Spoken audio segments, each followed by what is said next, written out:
Good evening, everyone, and welcome to the February 15th meeting of the San Luis Coastal Unified School District Board of Trustees. At this time, we'd like to ask those in attendance to please keep your videos off and audio muted unless you're presenting information or speaking in public comment. We're offering translation services for our Spanish-speaking attendees. To access translation, please click on the globe at the bottom of your screen and then the language. At this time, we'd like to ask if anyone who needs translation would please click on the participants icon at the bottom of your screen and raise your hand.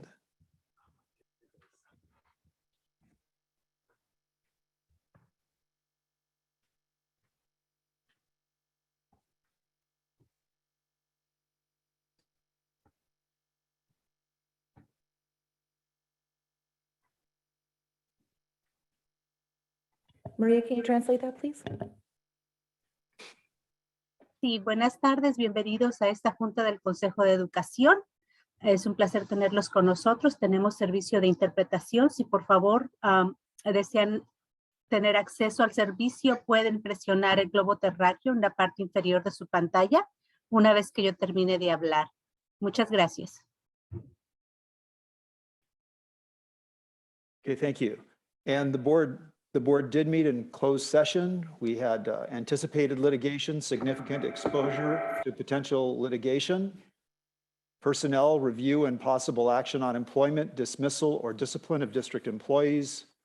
We did not have conference with our labor negotiators regarding our designated representatives regarding legal counsel and human resources regarding our organizations. So we did not do that. And I did want to make an announcement before we begin and have the consensus on the order of business, is that we will have a special board meeting on Thursday, February 24th from 3 p.m. to 6 p.m. to discuss the current state COVID mitigation measures, including wearing of masks at schools. Thank you very much. Do we have a consensus? From 3 p.m. to 6 p.m. Do we have a consensus on the order of business? Yes. Okay. Yeah.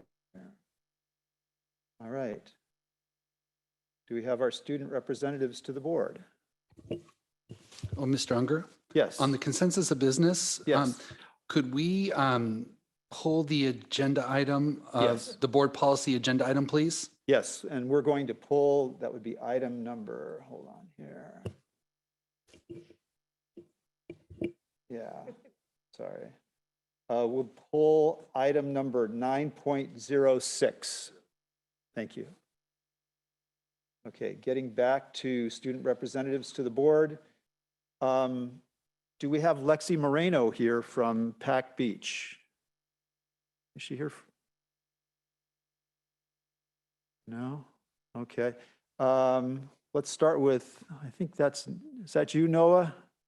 Or Nick? You want to start, Nick? Sure. Awesome, thank you. So the auditions for the spring theater production, which is the Seussical, the musical, were held last week and rehearsals have already started this week. Last week, we had Friendship Week as a Spirit Week. And on Thursday, we had Friendship Lunch in the quad, and there was music set up and games such as spike ball, and it was really fun. Everyone was sitting on the grass in our new quad, thanks to the Measure D project. And so that was really awesome. And then on Friday, we had a rally that was friendship themed, and that was just super fun. Poetry Out Loud is all wrapped up. Yeah.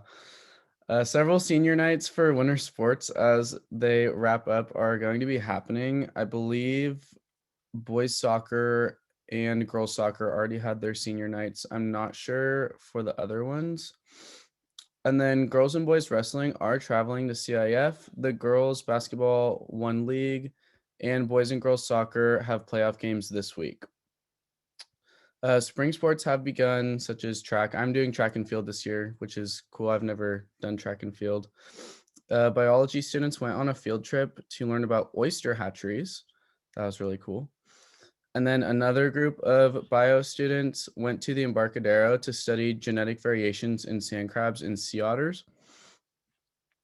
And then last week, we also celebrated National School Counseling Week. And then the new engineering club that was created had their first meeting this Wednesday. And I believe Tayo, I'm not sure his last name, is running that. And he's really amazing and really good at engineering. And then there's just a lot of really cool activities and opportunities that are happening. And mock trial is doing really, really well. And we actually fielded 2 mock trial teams for county competition, and there's a blue team and a black team. The blue team went undefeated 4-0 in the county competition, and that's the best result that we've ever had. And this was led by Curtis Bradley, a senior, Maddie Alvarez, a junior.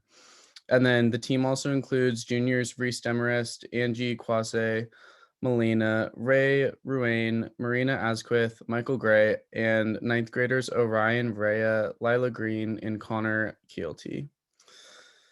But yeah, the blue team defeated Slow, Mission, Coast Union, and MBHS Black. So that was really, really cool. And that's it. Great. Thank you very much, Nick. And by the way, Nick is from Morro Bay High School.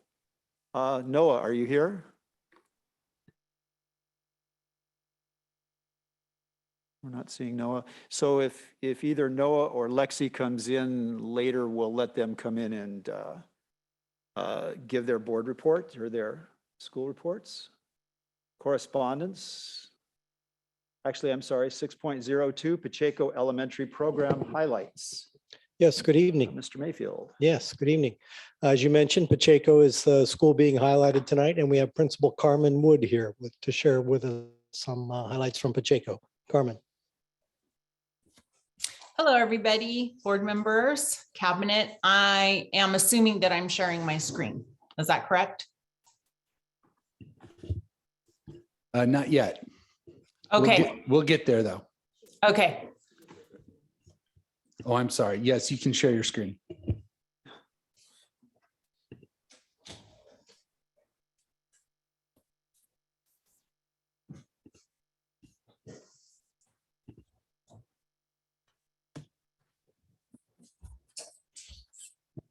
So I am really proud and happy to be here to share our most recent highlights.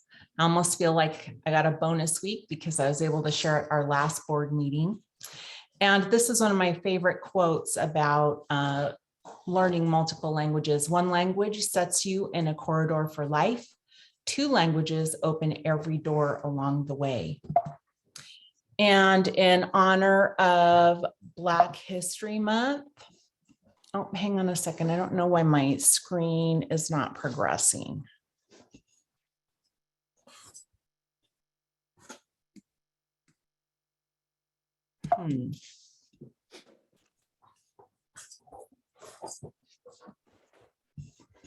Let me. Carmen, I'll go ahead and share my screen for you. Okay, thank Hold on you. just I one moment. appreciate that because I'm trying all the buttons I know and it's not working. Okay, let me stop share. Thank you.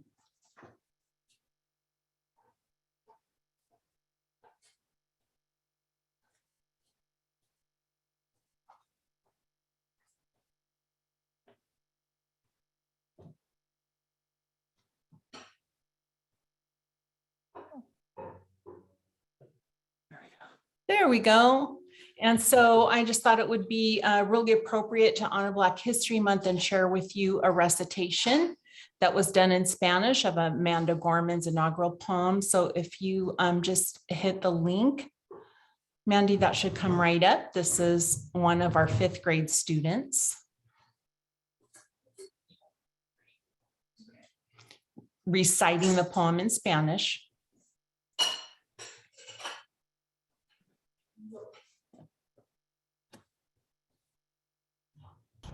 Hemos hecho frente a la boca del lobo y hemos aprendido que el silencio no siempre es la paz.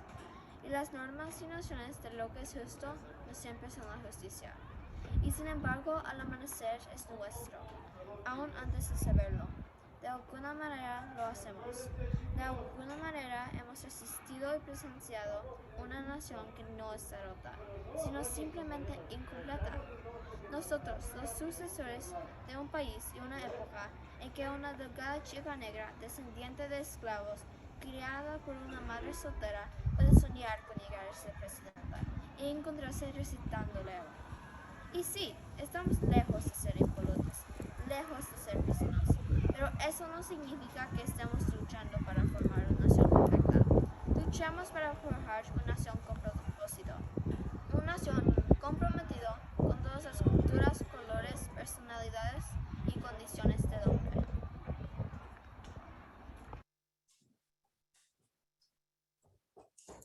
Thank you. And that was Cecilia Katona. And I thought it was fitting. Go ahead and next slide. That's evidence of the one before, sorry. There we go. Of the power of 90-10, 90% of the day, starting in TK and kindergarten. Right now we have preschool, but moving into TK, exciting. This is one of our kindergarten teachers, Maestra Amaya, doing a writing lesson, all in Spanish. Go ahead, next slide.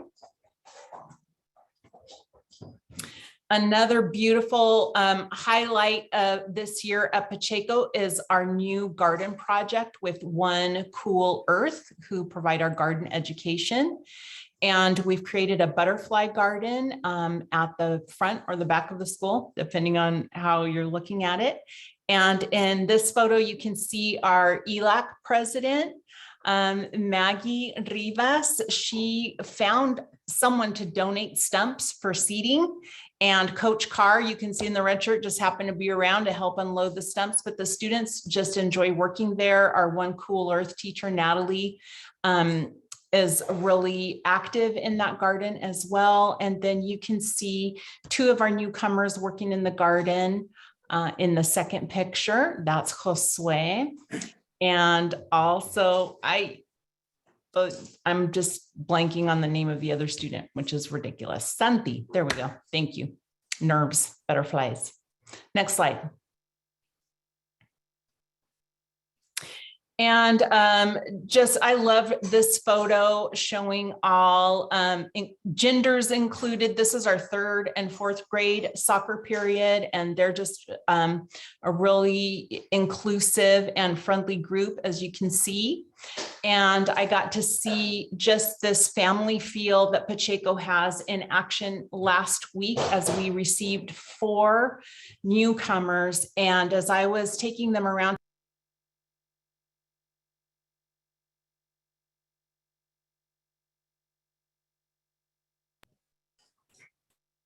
okay, I'm back on, I'm assuming. It's wonderful to see how open-hearted our students are towards students of other cultures.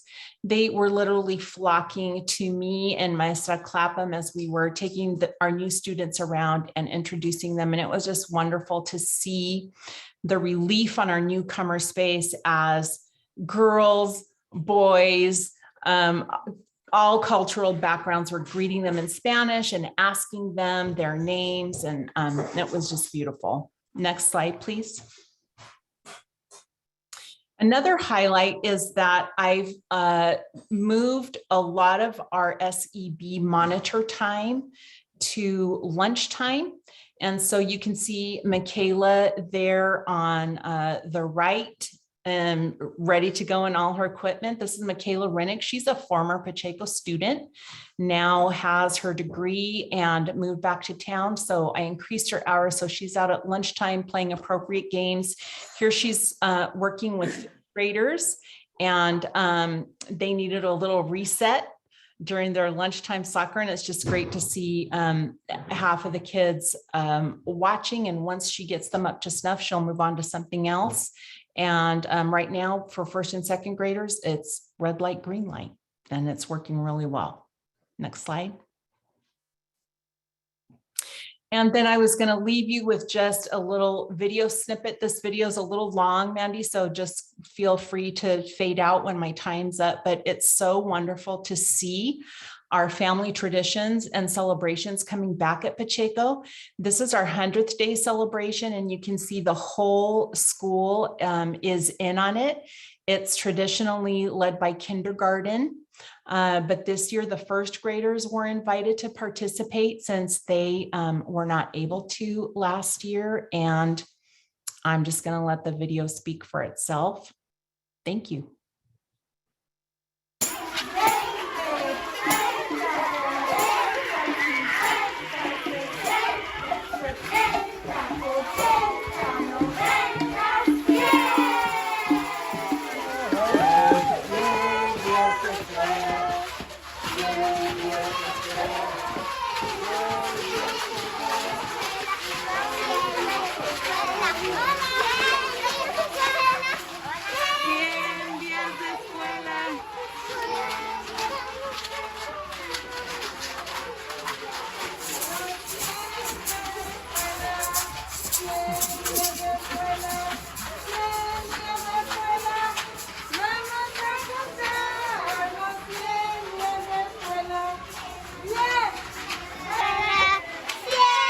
So thanks, Mandy. We actually sang and sang and sang. You can see I was in training there with Maestra Browning, who has informed me that the principal leads the parade. So I'll be ready for next year.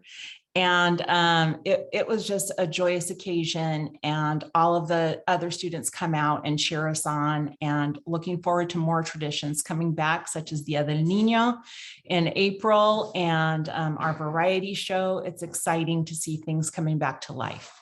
Thank you. Thank you very much.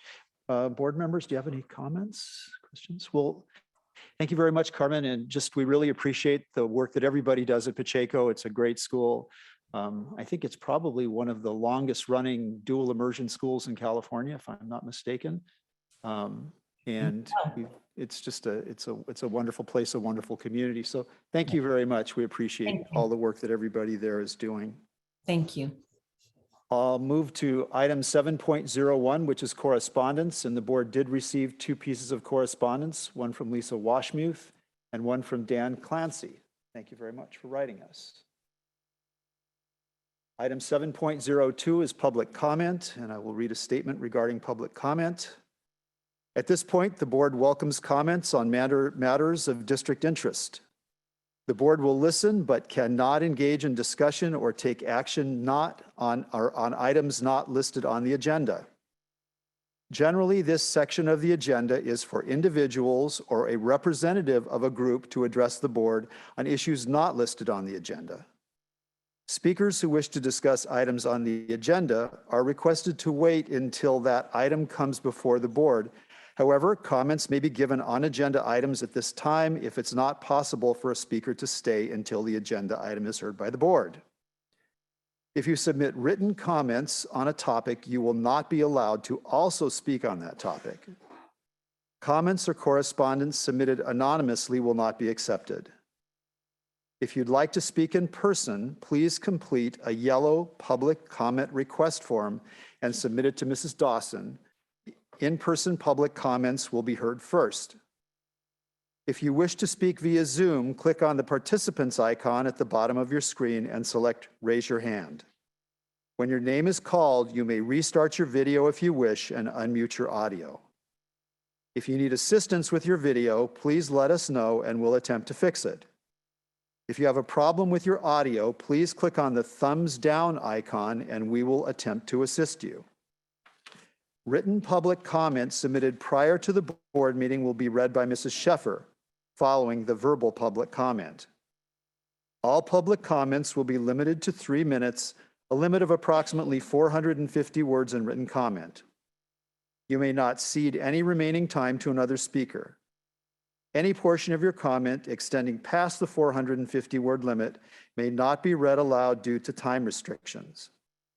All written comments that are not read into the record will be made part of the meeting minutes, provided that such comments are received prior to the end of the meeting.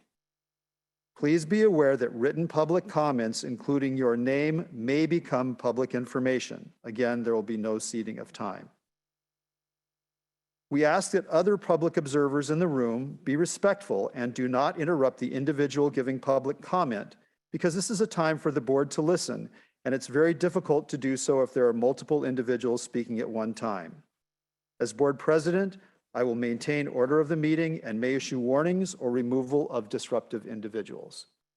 Mrs. Sheffer, you have the list of people to speak. I do, and if it's all right, I'll read a couple at a time so the next person can Yes, please. be ready. First, we have Debbie Arnold, followed by Jennifer Grininger, and please excuse me if I mispronounce names.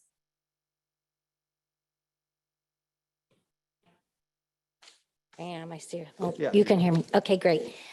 My name is Debbie Arnold, and I want to start my comments by thanking you for the opportunity to speak to you this evening, and also I want to thank you for your service to your community. I've come this evening to support the parents and grandparents that are in the audience tonight. They're here to ask for your help in finding a pathway to be able to send their children to school unmasked. And I was happy to hear that you will actually have a discussion on that topic on February 24th. I did want to say that I know starting tomorrow morning, the state will be changing its mask mandates, making some changes, but ironically, where many adults in the workplace won't be required to wear a mask anymore, children going to school here locally and throughout the state will have to continue. And that their discussion, it sounds like, will be held to review and readdress that situation, not until February 28th. I want to share county statistics. In this county, children in the demographics, the age group of 0 to 17, in the almost nearly 2 years now, we've had 1 hospitalization in this county and 0 deaths in that age group. So it just seems funny that that's the age group that will be left to wear masks throughout their day. I also want to say, when I say I think these folks are asking for your help as elected representatives or people representing them to find that pathway to unmask their children, that I believe that pathway is lobbying the governor and the state public health officer, but you won't have to lobby the county health officer of the county anymore. As of tomorrow, the county of San Luis Obispo will have rescinded all of their county mandates. So we won't in this county be operating under any county mandates. There's a little confusion because the county itself, and as an employer and like your school district, will be abiding by some of the state mandates, but the county will no longer have any mandates in place beginning tomorrow morning. So anyway, thank you so much for your consideration. And again, thank you for your service. Thank you very much.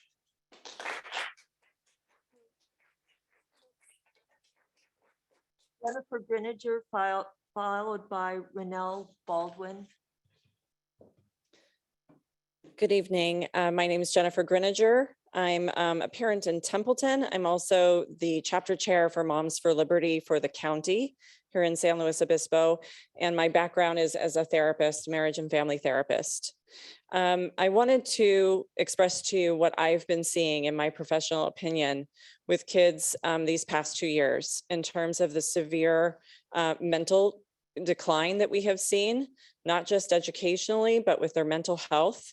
We're seeing a lot of hypochondriasis, OCD, severe depression, anxiety, you name it. We're seeing very severe declines, and they're being impacted socially, they're being impacted educationally, they're being impacted physically, getting rashes on their skin, having some great difficulties. So when we're faced with seeing that, and we know that it's happening, we can all see it. Teachers are saying that they are dismayed that they're having to teach a classroom full of kids that are not engaged the way that they used to be. Why we would consider at all continuing this for one more day.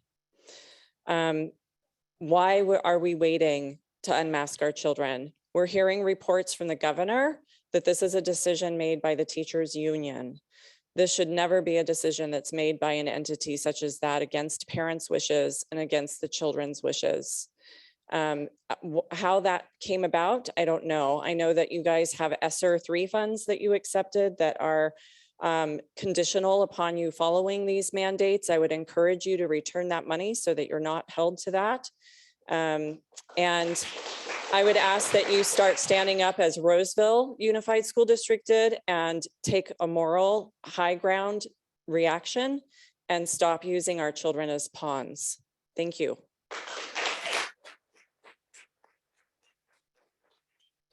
Next is Renelle Baldwin, followed by Gloria. I can't read the last. Hello, thank you for your time and dedication to our community. My name is Renelle Baldwin and I'm from San Luis Obispo. I am a local business owner of a medical company that serves seniors as well as being a mother of 3 sons. I absolutely agree with the masking and serving people such as the people I take care of, seniors, the ones that are most at risk in our county. I do not, however, agree with what is currently being done for our children. It has inhibited children's full ability to learn, and given our local statistics documented and read aloud by Supervisor Arnold, it is time that our students gain back their right to properly learn and to breathe. Thank you. Thank you. And if you wouldn't mind to say your name, I'm sorry, I just couldn't read it. No Followed by problem. Nicole Dorfman. No problem. Hi, I'm Corinne Lapel. That's how you pronounce it. I'm a mother. I have 2 school-age children. I have a 4th grader and a 7th grader. I spoke to you guys 2 weeks ago. I asked that you add masking to the agenda for this meeting. And then Eve Dobler-Drew also asked the board to add it to this agenda. Unfortunately, that didn't happen. It's disappointing just because we're delaying getting our kids out of masks. I think, you know, we're passing the buck and saying it's another agency that governs us. But as you can see locally, the supervisors, the County Board of Supervisors today unanimously agreed to put on the agenda the ending of the state of emergency for the county.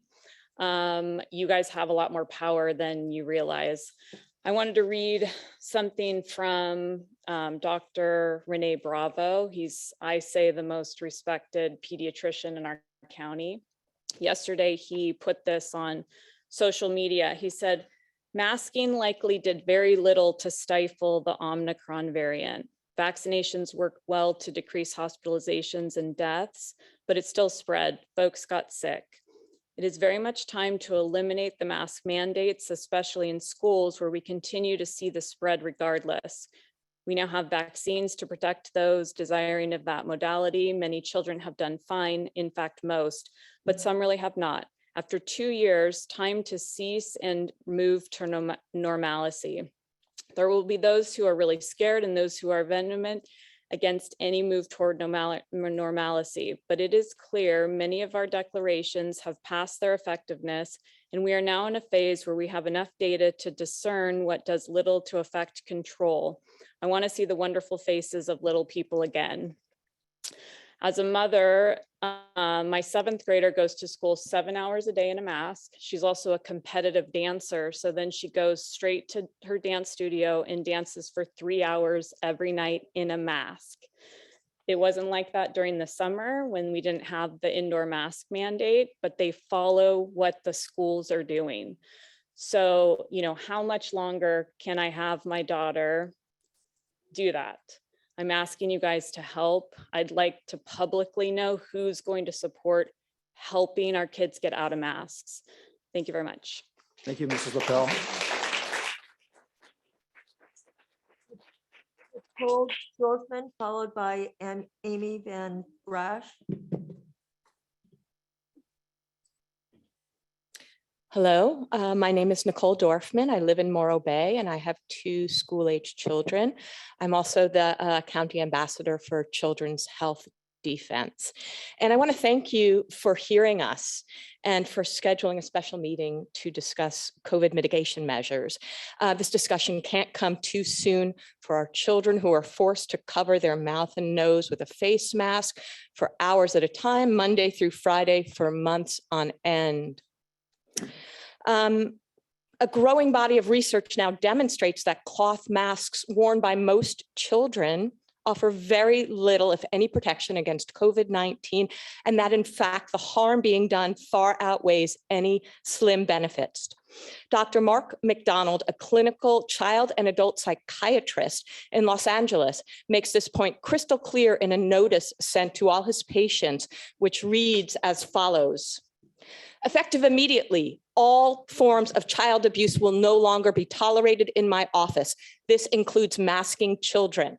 Just as I would never tolerate a parent beating their child or burning him with a cigarette lighter in my presence, I will not condone or allow minors to enter my office with their faces covered. My first ethical responsibility as a physician is to do no harm to my patients, and allowing children to mask their faces has caused and continues to cause tremendous harm to them physically, emotionally, psychologically, and developmentally. Any argument to the contrary is naive and irrational. Over the past year, referrals to speech and language therapists have increased by between 25 and 300%, depending on locale. Younger children have suffered a 24% cognitive decline, along with a 22 IQ point loss among infants due to the combination of prolonged isolation, anti-social distancing, and universal masking of faces. This catastrophe is man-made and due entirely to the failings of adults. Unfortunately, in my adult patient population, many have developed a fear addiction.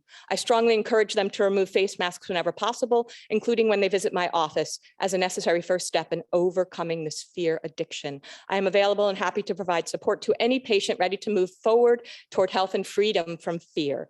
Let's agree to make 2022 the year for an individual and national recovery. Signed, Mark McDonald, MD. You can learn more about Dr. McDonald at markmcdonaldmd.com. So, and Dr. McDonald is not alone. There was a growing chorus of doctors and scientists around the world speaking out about the harms of masking children and the need for adults in power to now set things right. Thank you for setting us on that path. Thank you, Mrs. Dorfman. Amy Van Brash, followed by Sherry Benson. Hello. My name is Amy Van Brash, and I have two high schoolers at San Luis Obispo High School. I'm in the medical field for cardiac devices. I'm here to please urge you to make mask wearing at school a choice for families and children and kids at the high school. As you saw, our own lawmaker and governor, our lawmakers, were not following their own mandates. The NFC championship game, the Super Bowl, 70,000 people, and saw very few masks. States have lifted restrictions. They've ended their state of emergencies. And number one reason restrictions are being lifted is because the corruption is finally being exposed, and also it's politically and monetarily motivated. I understand that you are going to stand behind the mandates set in place by our public health and follow their lead. However, school districts in California have ended their mask mandates, any vaccine potential mandates, and testing. Roseville Union, San Diego, San Joaquin, and Orange School District, who has 38 in-person campuses. So that's 79,790 kids. They decided to support staff and families' statutory right to choose whether to obtain the emergency use authorized vaccine, which is still under testing. Clinical trials will not be done until 2024. And also masks and testing for themselves or their children.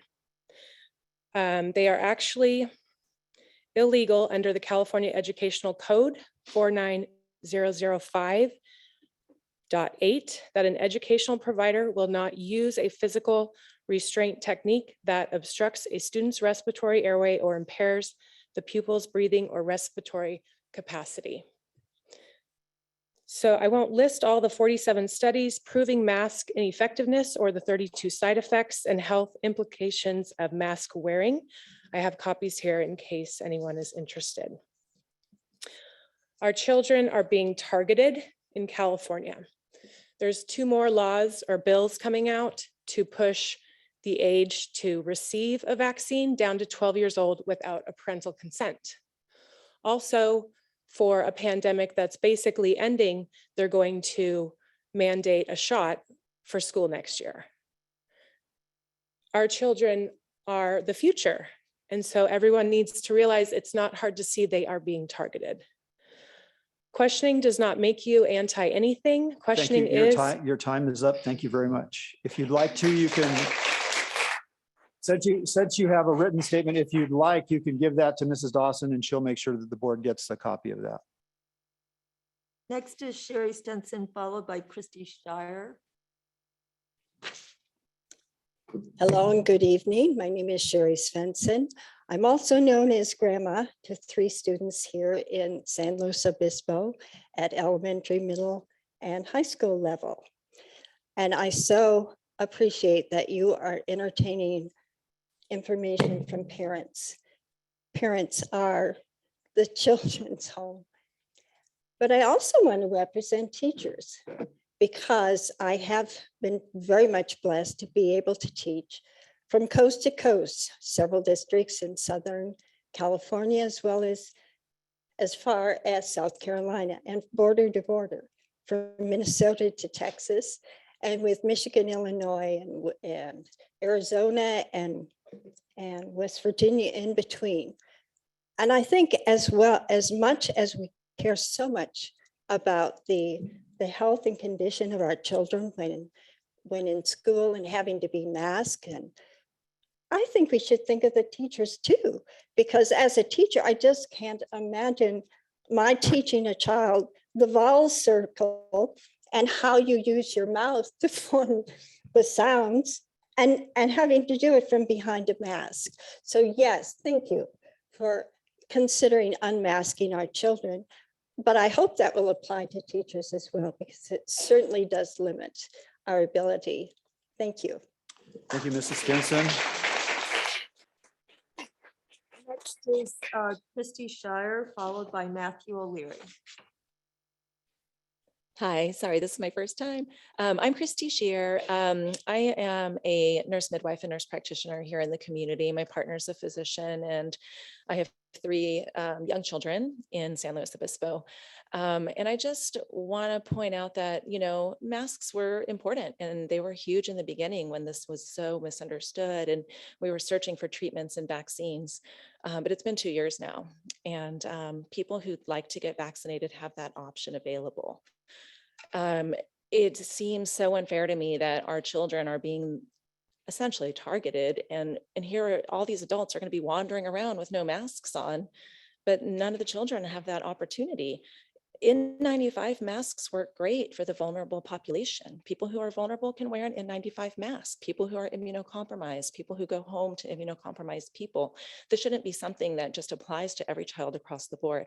My 4th grader has suffered tremendously from mask use. He has a speech impediment that went at one point in time to being like voluntary speech therapy through the school district to now being severe. And that's really hard. He has severe eczema on his hands from frequent hand washing and stress. And he's so terrified that he's like spreading germs to his teachers. So someone had spoken before about, you know, kids experiencing more anxiety and OCD. And unfortunately, my child is one. And he was never like that before. So thank you for listening and letting us have the opportunity to speak for the sake of our children. Thank you very much, Mrs. Shear. It's the last paper I have. My name is Matthew O'Leary, and I'm here as a parent with two elementary school kids, grades 2nd and kindergarten, and 2 more elementary school children on the way. I'm also here in my mask to honor your requests and guidance. It's fairly easy for me because regardless of how I do today, I do know how to speak, I do know how to read, and I do know how to read emotions passably well, or at least as well as I ever will. I'll also leave this place and go to my office and take it off and be in comfort. But none of that applies to my children.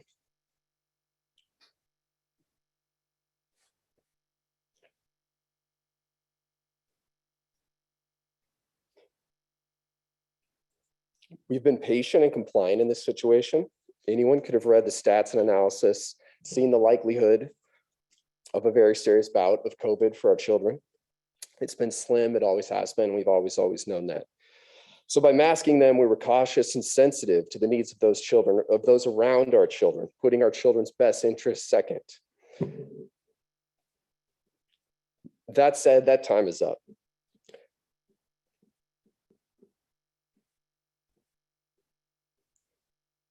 It's time for parents, it's time for school board members, it's time for a school system to restore ourselves to our actual job.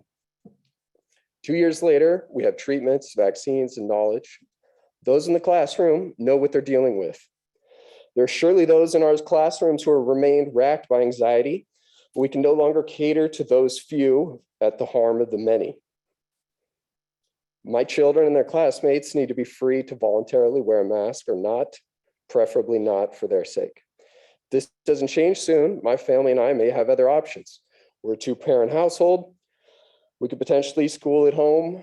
We could potentially go to private school, but most don't have such options. They're stuck, falling behind, losing crucial development in the name of a modest health safety measure at best, and a symbol at worst. Like I said, we must restore ourselves to our actual job. That is to focus on our children's well-being and educational progress first and foremost. Thank you. Thank you very much. Thanks, Mr. O'Leary. That's all the requests for in-person public comment we have. Mrs. Dawson, do we have some people that wish to speak with us on Zoom? Okay. So who would be the first person?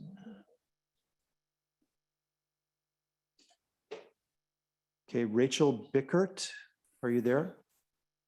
Yes, I am. Thank you. Great. Your 3 minutes begins now. Perfect. Thank you so much. Hi, everyone. My name is Rachel Bickert. I wanted to introduce myself to you. I am with the California School Boards Association as the new Public Affairs and Community Engagement Representative or PACER for short, for the Central Coast Division, which includes Santa Cruz, Monterey, San Benito, San Luis Obispo, and Santa Barbara counties. Again, I just wanted to introduce myself and let you know what I'm here for, which is to help you as school board members build relationships with legislators in your area, as well as to connect with them if needed, to help you build relationships with other school board members in the area. Part of my role is to convene a space for you to do that. I also work with the CSBA regional directors and delegates to pass information along to you. My other goal is also to increase involvement of all school board members in my division, increase involvement in CSBA's activities and advocacy. And on that note, I have a couple announcements to make for upcoming events for you guys to participate in. One of them is a training that is actually taking place this Thursday at 6 p.m. on Zoom. I sent out a flyer with information about this earlier last week, and I believe Chris and Mark also have that information. But it's a training to help school board members govern more effectively during this turbulent era that we're in. It covers topics such as masks, vaccines, critical race theory, ethnic studies, and just how to govern in a more effective way. So I really hope you'll all join us, all the board members. This is again this Thursday at 6 p.m. on Zoom.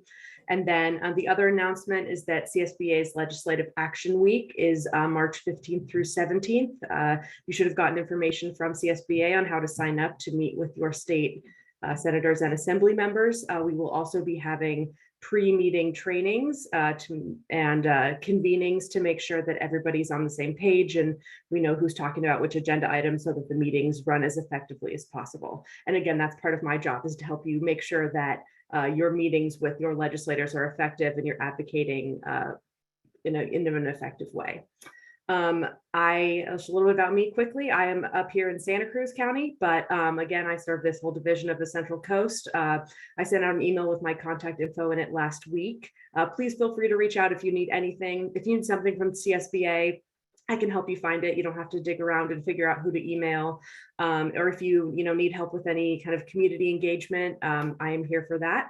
But that is pretty much it for me. So thank you so much and have a good evening. Great. Thank you very much, Rachel. Next, we have, I believe, Jesse's iPhone. That's what it says here.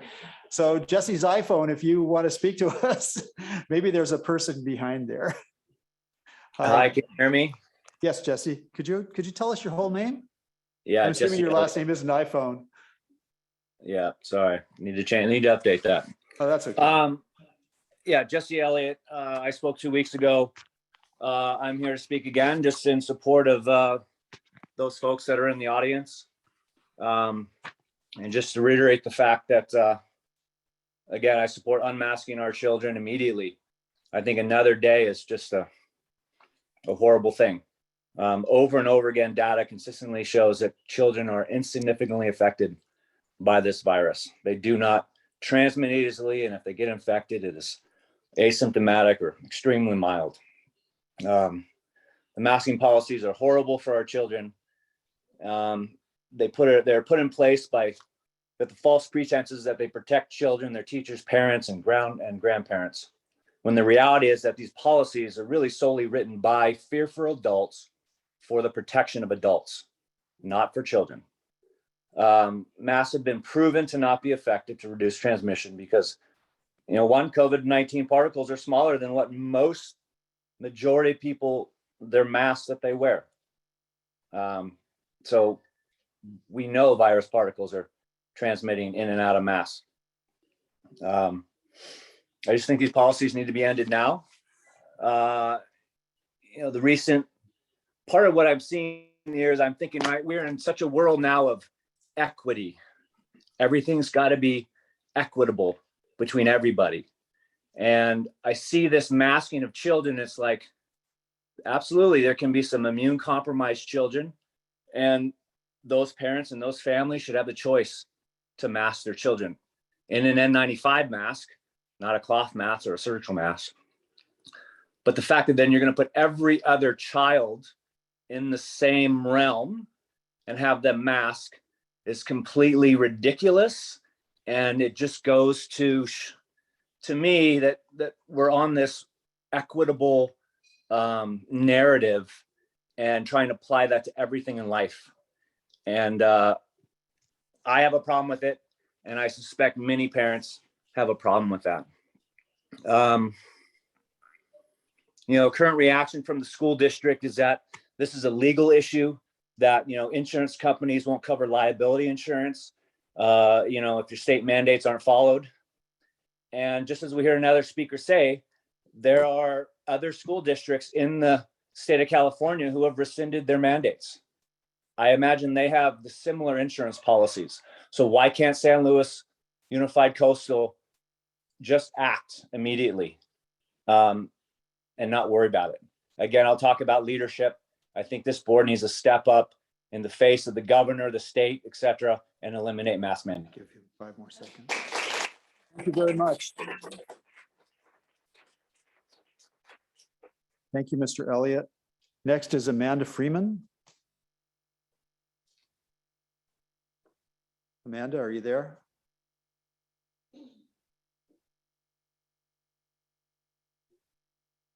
Okay. Okay, hold on. If not, we can come back to her.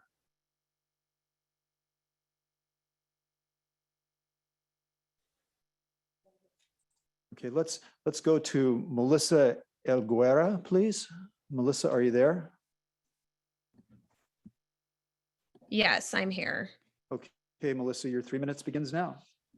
Thank you so much. I just wanted to share that my daughter is in 5th grade currently and at CL Smith. And we love our school and we love the students there. And she's participating in basketball right now. And it's been really amazing for her. But the really hard thing that she has shared with me about the mass is that she stresses during class on remembering the faces of her peers, remembering the face of her teacher. And she is very, very bright. And it's shocking to me that this is something that's stressing her out. I wasn't even aware that mass would be such a detrimental thing to her in this capacity.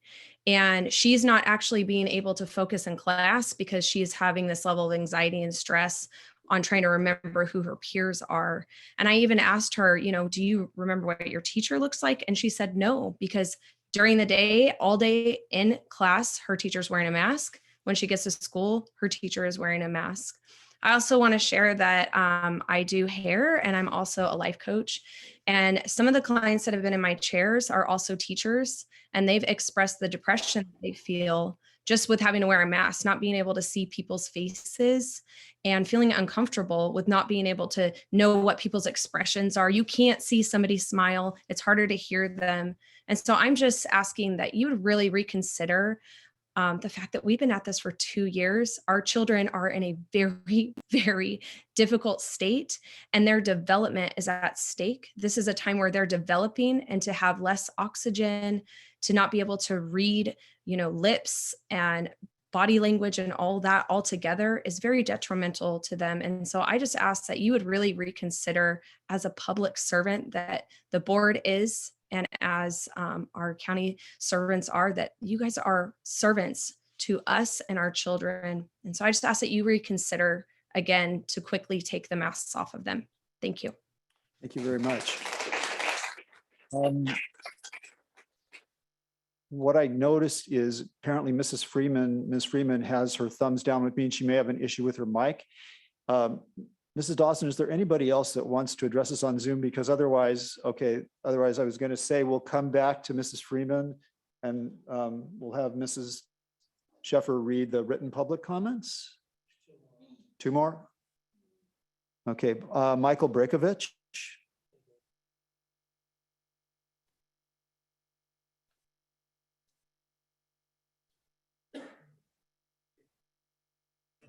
Michael, are you there? Hi, yes, thank you. Minutes begins. Okay, I'm just speaking to the board respectfully as a local public school teacher. And I just want to let you know that almost every other state, in case you didn't know, almost every other state in our country has already ended school mask mandates. And it may surprise some people to find out that most European countries never even required them of children to begin with. And this was out of a concern for their basic psychological well-being. It's time our schools and this school board take a stand against what our governor is currently doing and the politics he's playing at the expense of our children in order to please some out-of-touch teachers union leaders. Just last Wednesday, Governor Newsom tried to shift the blame of continued masking in schools onto teachers and teachers unions. But I can tell you, as one of CTA's state delegates, as well as a longtime teachers union leader and chapter founder in this area, that in my opinion, the leadership of the statewide CTA does not speak for many or even perhaps most of our teachers. And they are certainly not speaking on behalf of the students or families. I urge you to act on behalf of the social, emotional health of our children and not politicians. Our students have been conditioned to accept a faceless environment in which to learn, socialize, and develop relationships. When some people claim that, quote, kids don't mind masks or kids accept being masked, it's because of basic psychological conditioning imposed onto them for the last 2 years. Sadly, any child that undergoes ongoing abuse naturally accepts it and becomes used to that treatment without questioning it. But it doesn't mean that they magically become immune to its psychological damage, which can be as subtle, very subtle, as we've all grown used to it to some degree as well. The symptoms are there. This past December, our nation's Surgeon General issued an advisory on our country's youth mental health crisis, one in which he declared a national epidemic of youth mental health. And as clinical psychiatrist and medical legal expert, Dr. Mark McDonald out of Los Angeles has recently stated, Over the past year, referrals to speech and language therapists have increased between 25 and 300%, depending on locale, with young children having suffered a 24% cognitive decline.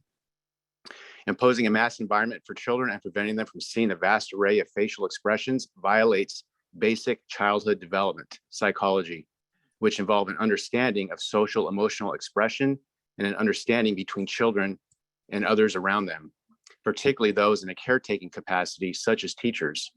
A recent study from Cognitive Research Journal is entitled, quote, "Face Masks Disrupt Holistic Processing and Face Perception in School-Aged Children."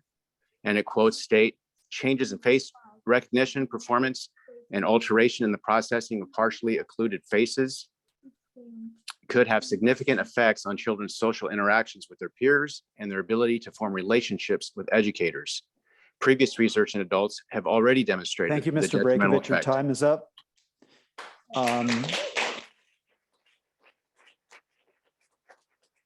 Next, we have someone named Dan. Dan, if you're there, and if you could identify yourself for us, please, and then you begin. Yeah, my name is Dan Clancy. I wrote a letter to the board as item 7.02 for this tonight's meeting. I just feel compelled to voice my support and appreciate all the people that showed up tonight, to ask you to respectfully disagree with the CDPH and the governor and take the masks off the kids. It's been known since last year. It's been a year. The science is clear. It's time to take a stand and tell Governor Newsom that you want local control back and take the masks off the kids. Thanks. Thank you very much. Mrs. Freeman, are you there? Okay. Go ahead, please. Thank you.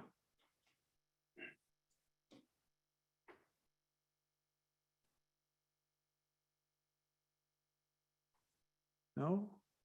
Okay. It says you're unmuted, but we're not hearing your audio. You know, we'll come back to you. We'll come back. Is there anyone else? Okay. Mrs. Sheffer, would you like to read the written public comments, please? Sure. First is Deborah Romano. My name is Deborah Romano. I am a teacher in San Luis Obispo Coastal, as well as a parent of 3 children across 2 schools in the district. I was disheartened upon receiving communication last week that Dr. Prater, as well as the members of the school board, have chosen not to put the topic of masking our children on the agenda at tonight's meeting. As an intervention teacher in the district, I can't stress to you enough that time is of the essence to discuss changes to the mask policy in place. I urge you to consider my 2nd grade students that are reading at a kindergarten level. Every day they fall farther behind because they struggle to figure out letter sounds because they cannot see my lips during instruction. I urge you to consider the 3rd grader that I teach after lunch who walks into my room with anxiety, fogged up glasses due to his mask, and a pleading every day to me that I allow him to sit on the concrete outside in the threshold of the doorway without a mask on to learn, because reading out loud with his mask on causes his anxiety to skyrocket. I need you to be proactive. The children need you to be proactive. Other districts are acting now on behalf of their students. They are not waiting for more time to pass or direction from someone that is not in touch with our student body. I would invite you as board members to step into my classroom or any classroom and see students struggling daily. Spend a day in their shoes. Make parent choice a priority. Become a proactive voice that focuses on preparing, not a reactive voice that ends up focusing on repairing. Next is Brian Dorfman. My name is Brian Dorfman, and I've been a healthcare provider for over 30 years. I'm an expert in anatomy and physiology and have done extensive research in this field at UCLA. From the perspective of human physiology, the childhood mental health crisis evident in high rates of anxiety, depression, suicide, and stress among our children today is but one of the long-term effects of decreasing oxygen and increasing carbon dioxide in the breathing process for many hours a day for months on end. There are no long-term studies on this process with children, but the established research is clear. When we decrease oxygen and increase CO2, the fight or flight response is stimulated. This is an automatic response that over time becomes the norm. After months of decreasing access to oxygen and increasing CO2, the autonomic nervous system eventually resigns and says, since I'm going to be at a high level of stress, constantly fighting for oxygen, then I won't check in anymore. I'll just be stressed. I'll just have anxiety, depression, and stress because I do want to breathe. This is a long-term physiological effect of masking. The anatomical effect of inhibiting respiration is a reduction of movement in the breathing mechanism, which directly decreases the flow of vital nutrients to the brain and inhibits the removal of waste products. Among these vital nutrients is glucose, which is the source of food for the brain. But in the time of chronic masking, more glucose gets sent to the muscles instead because the body is fighting to get oxygen and thinks it needs to run from the tiger. Day after day, this process is occurring at a low level, yet over time, it creates chronic disease and weakness and impairs brain development. Once you understand the complexity of the breathing mechanism and how deeply it is tied into the health and wellness of the whole human system, you will understand that current school policies are harming children. According to the CDC, since the start of the pandemic, youth suicide attempts have spiked by over 20%. And among girls 12 to 17, we witnessed a 50% increase in hospitalization from attempted suicide. This is completely unacceptable. Adults must remember that these are fragile systems we are manipulating. A child's development is much more complicated, sensitive, and accelerated than that of adults. The cumulative detrimental effects of masking are real and are resulting in a childhood mental health crisis, the likes of which we have not seen before. Please do everything in your power to protect the health and well-being of all students by fighting to remove the mask mandates today. Tomorrow may be too late. Next is Amber Pettit. My name is Amber Pettit, and I have a 3rd and 6th grader at Pacheco and a 7th grader at Laguna. Given what we know about COVID, Omicron, transmissibility, and the overall costs and benefits to children, can we ease enforcement of mask mandates and hopefully even support children who wish to take their masks off at school? As a society, we have oversimplified a very complex issue into a soundbite. COVID is bad, let's stop it at all costs. A recent meta-analysis of the societal impacts of COVID policies shows little benefit and extreme social and economic costs. More specifically, the cost-benefit analysis for children is not there. For starters, we now know that cloth masking is relatively ineffective, a point that has been conceded by the CDC. Furthermore, the threat of COVID for children remains incredibly low regardless of vaccination status. Within SLO County, there have been 0 COVID deaths of children. On a national level, there have been fewer than 800 child deaths under 17 years old attributed to COVID over a 2-year time span. While any loss of life is tragic, especially of a child, we must also keep perspective that there are over 80 million people under age 20 in the US, so the mortality rate is incredibly low. For context, 2019 data shows that over 3,000 children under age 20 died in car crashes. This annual rate is basically 8 times higher than the rate of annual COVID deaths in this age group. Ultimately, we live in a world where risk cannot be eliminated. To that point, Dr. Fauci himself has acknowledged that Omicron will find everybody, regardless of age, vaccination status, environment, level of social interaction. It's only a matter of time before we all get it. Luckily, as hopefully shown above, the chances of a severe outcome are statistically incredibly low, especially for our children. The costs are tremendous psychologically and developmentally, and this is largely ignored by our policymakers. The cruel irony is that one of the stealth benefits of childcare is the exposure to germs, viruses, and bacteria that ultimately improve our children's lifelong immune system. Those who believe that masking is effective at slowing the spread of germs, viruses, are rejecting the hygiene hypothesis, which could actually make our children more vulnerable to future illness. I'm an engaged and caring parent. Please consider my request above to allow children and parents to choose how they will send their kids to school and push back on our state leaders. Next is Betty Winholtz.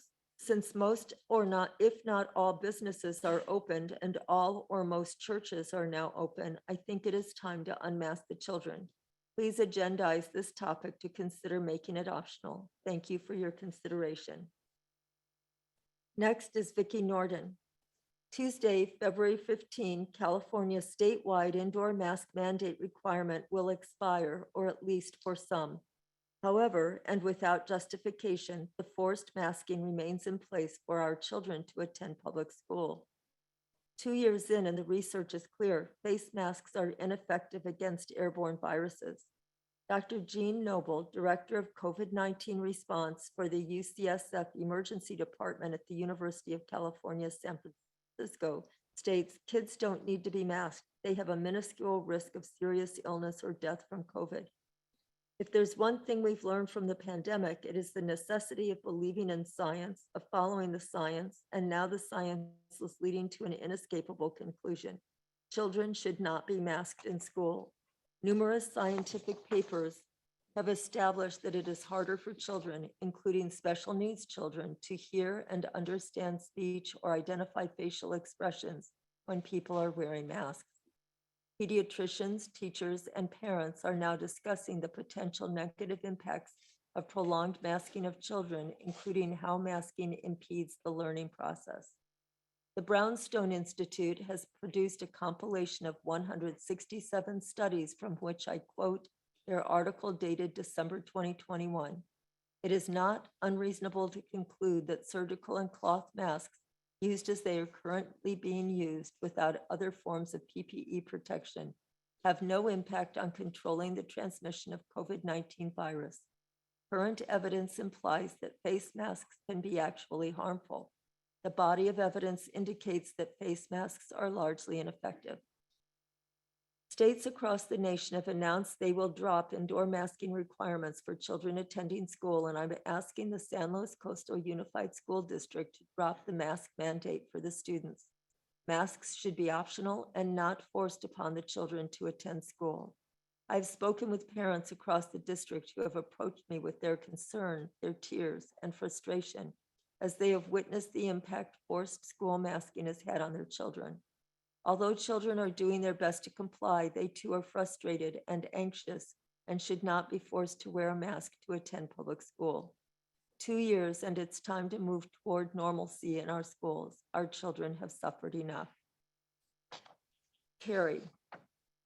On Sunday, most of us, including our children, watched the Super Bowl with 70,000 people in attendance, very few of which were masked. 13 hours later, kids arrived at school and were required to cover their faces for an education. Stop using the state governor as your excuse and start advocating for our children. I pulled my 2 children out of SLC-USD in January, but I will continue to speak out for the kids without a voice. Sarah. As a mother of a school-age child who has had to wear a mask for her entire elementary experience, I am here to request that you allow masks to be optional for our children. It is time that we put more of an emphasis on our children's mental and social well-being instead of the small risk they have from getting severely ill from COVID-19. As a local nurse, I have seen this personally to be true, and it does make me wonder about our local children's health statistics that support the mandates for children to wear masks and possibly also be forced into a vaccination against COVID-19. In addition, studies have shown that the transmission of COVID-19 amongst unmasked children is very low. I ask you to consider the level of pathogens, bacteria, parasites, fungi on our children's masks as they wear and carry them around all day. Please let our children breathe fresh air like I love to do after I get off a shift. Let us choose what is best for our children. Make it a parent's choice if they want to mask or vaccinate their children. the volume of children leaving public school and then California will only increase as you all continue to mandate unnecessary, even harmful mandates on our children. Kyla Grafton. This letter is in response to Dr. Prater's response, or rather lack thereof, regarding the continued mask mandate for schools. How can he and the SLC-USD School Board take no stance regarding the mandates and take a wait and see approach when clearly the science has shown mask mandates are not helpful, but also have very real harmful effects on the children in their charge? The science categorically questions a no response position. The New York Times, hardly a right-wing misinformation blog, has recently reported on this scientific study, reality. Studies in Florida and in England, for example, tend to find little effect on caseloads. One study that did find an effect has been largely debunked. Research also clearly shows that COVID-19 poses less risk to children than the typical risks we expose our children to every day. Also from the Times, one reason severe versions of COVID, including long COVID, are extremely rare in children. For them, the virus resembles a typical flu. Children face more risk from car rides than COVID. What the research does show unequivocally is that children are facing severe learning deficits because of COVID-19 mitigations, specifically mask wearing. Young children and students with special needs are struggling to learn basic human interaction and empathy skills as a result of mask wearing. The growing mental health crisis has been staggeringly high for our students. Why are we one of the only states and only one of the countries in the world requiring children under 12 to wear masks in any setting? The unintended consequences of school mask mandates are doing serious harm. Even as we are dropping mask mandates for indoor gatherings and businesses, where is the plan for when our schools will be free from these harmful regulations? I urge that the board agendize a discussion on mask mandates and also that you speak up and advocate for students who are harmed by pushing for an end to mask mandates. It is time to take immediate action now for the long-term education and mental health of our children. Paul Grafton, I'd like to add my voice to what I am sure is a chorus of voices hoping you vote to stop the mask mandate in our schools. I taught sixth grade science for 21 years and was skilled at connecting with students to find enthusiasm for our subjects. From the teacher's perspective, I cannot imagine trying to do this without having the full range and command of my voice and the students' responses, such as smiles, countenance shifts, and exclamations. I also cannot imagine what it's like to be in the students' shoes trying to get excited about school in a setting where communication is muffled. If we were in a pandemic where a disease posed significant and severe health risks to children, like smallpox, for example, I might understand the need for drastic protection measures. COVID, however, poses a minute risk to children. We never masked for the flu. Why now? For children, it's not significantly more dangerous. The studies now coming to light, exploring an education in masks, show significant mental challenges to youth. I do not find it surprising. Bringing people together to learn is about connection. Being masked hampers this. Let's take them off. Craig Bittler. Hello. The last 2 years have been an embarrassing time to be a Homo sapien.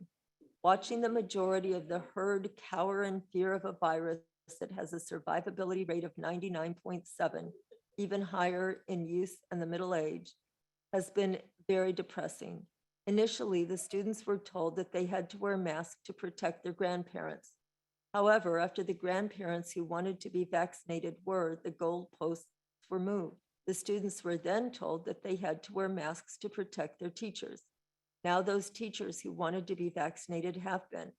Why then are the students still required to wear masks? When I bring up masking and vaccination to the school principals, I am always told that they are just following county and state health directives. I know it is difficult to change the medical pharma cartel, but you should at least stand up to them and express your opinion. You are supposed to side with the students. It is not healthy for students to continually breathe expired air high in CO2, It is not good for their mental health to not see the faces of other students or their teachers. Emerald McLeod. I am a mother of two, a family nurse practitioner, and business owner in San Luis Obispo. Please end school masking. It has been proven to show little to no effect on the outcomes of COVID. Kids do not want this. It has delayed speech, increased mental illness, and caused severe tension in our communities. If the indoor Super Bowl can be held in the epicenter of LA during a state of emergency, then we can end this in our small community. Please end it now or give the choice to the parents. Thank you. Amanda Mobley. Dear elected public servants and government workers, may you sleep well at night knowing the pain and trauma you've caused the children of SLCUSD. I hope one day they forgive you hypocrites. Valerie Neuschwander. I am asking for the issue of mask choices in schools to be put on the next school board meeting agenda. Pursuant to the CDC, the fatality rate for children from COVID-19 nationwide is 0.00003%, and the state average for California on a 7-day rolling basis is 0%. We are now one of 8 states in the nation that continue to force children to wear masks in school, despite the incredible lack of information showing the benefit of doing so.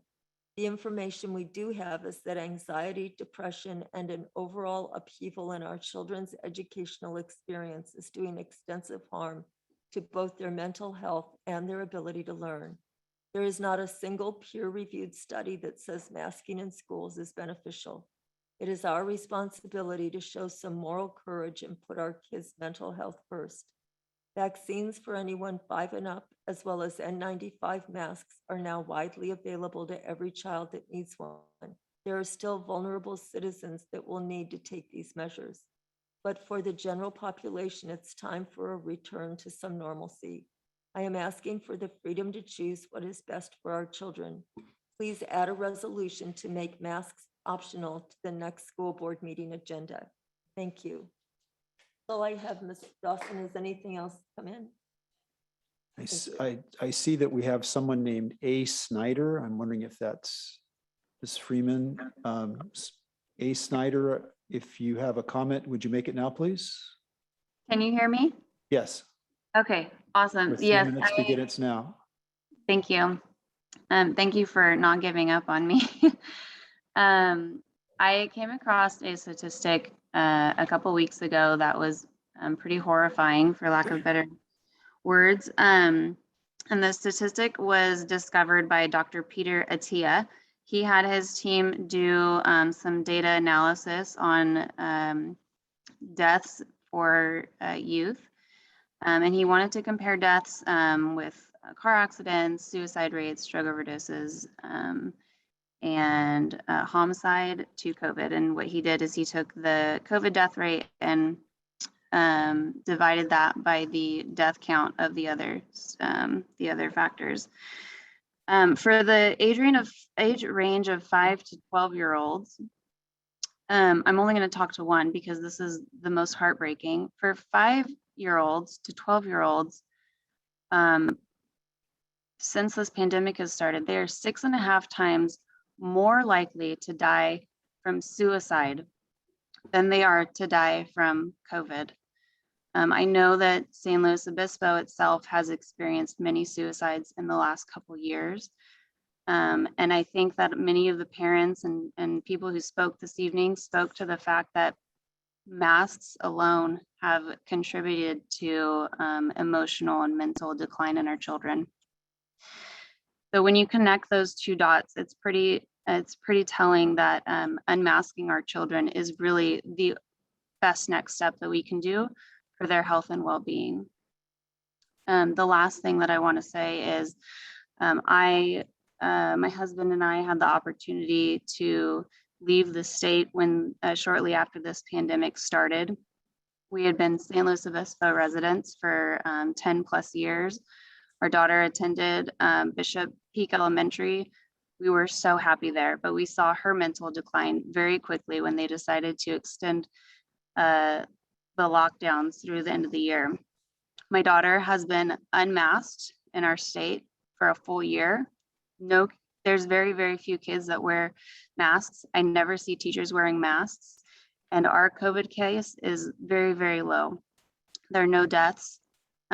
So the masks really don't play a role in COVID, but they play a major role in their mental and emotional health. Again, I want to emphasize suicide rates for 5 to 12-year-olds, 6.5 times more likely than COVID deaths. Thank you. Thank you very much. That's all the public comment that we have. We're going to move on to item 8.01, which is our business and budget update. Mr. Pinkerton. Yeah, just a couple quick things for the board. Diane and I have been meeting with staffs, talking about the local control accountability plan. LCAT meetings continue as we move through. Again, we'll be sharing that information with the board as we pull it all together. The LCAP committee summarizes it for you. Also having a lot of staffing conversations, elementary, middle school, secondary right now, because that process, of course, for us, 85 to 90% of our budget is people. So it's super important that, we begin those conversations with principals and staffing levels, those types of things, because for the most part, we want to, especially with our temporary teachers, hire them back as quickly as possible, right? So give people that, kind of good feeling about knowing that they have a position for next year. So we're doing a lot of that work right now, and I just wanted to let the board know. Okay, thank you very much. 8.02 Ed Services update. Mrs. Frost. Yes, thank you. Just a couple of updates today, starting with an AVID field trip. Our AVID students and teachers from both Los Osos Middle School and Laguna Middle School attended Cal Poly on a field trip last Friday. They had a fantastic time. They took part in an A through G requirements workshop. They listened to a panel of Cal Poly students present to them, saw a few performances, and then went on a tour of the campus. They all came back saying how much they got out of the day and just a really perfect glimpse of college life as they're going through middle school and planning their classes for high school. Also want to remind our board that we are continuing to work on our summer experience. We've got ISLA with Jeff Martin, making sure that we have an outstanding program for our students this summer. We shared our brochure with you last time we were together in a board meeting, and just a reminder that that did go out in Spanish to our Spanish speaking families. We have put out an interest survey to our families, although they will have another opportunity. And right now, Jeff Martin is looking to identify staff and community partners who can work in the classes with our students this summer. So really moving forward with that.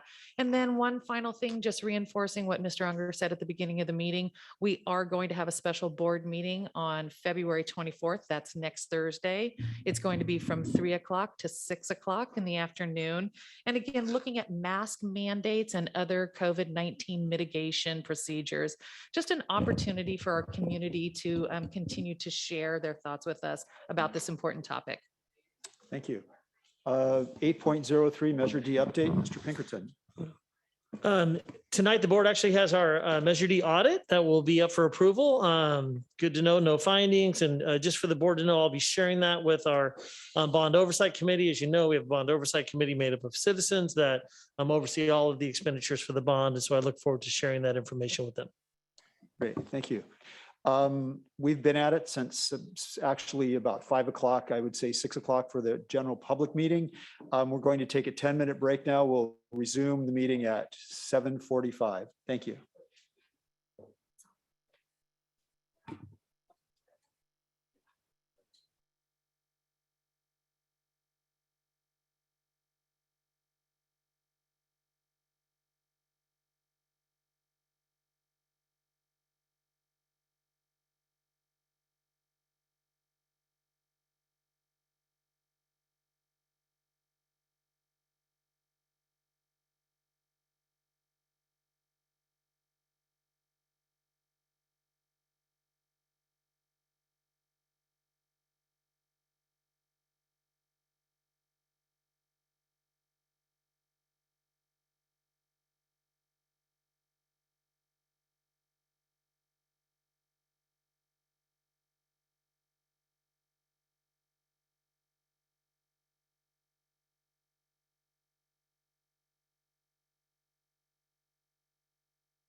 Everybody, I think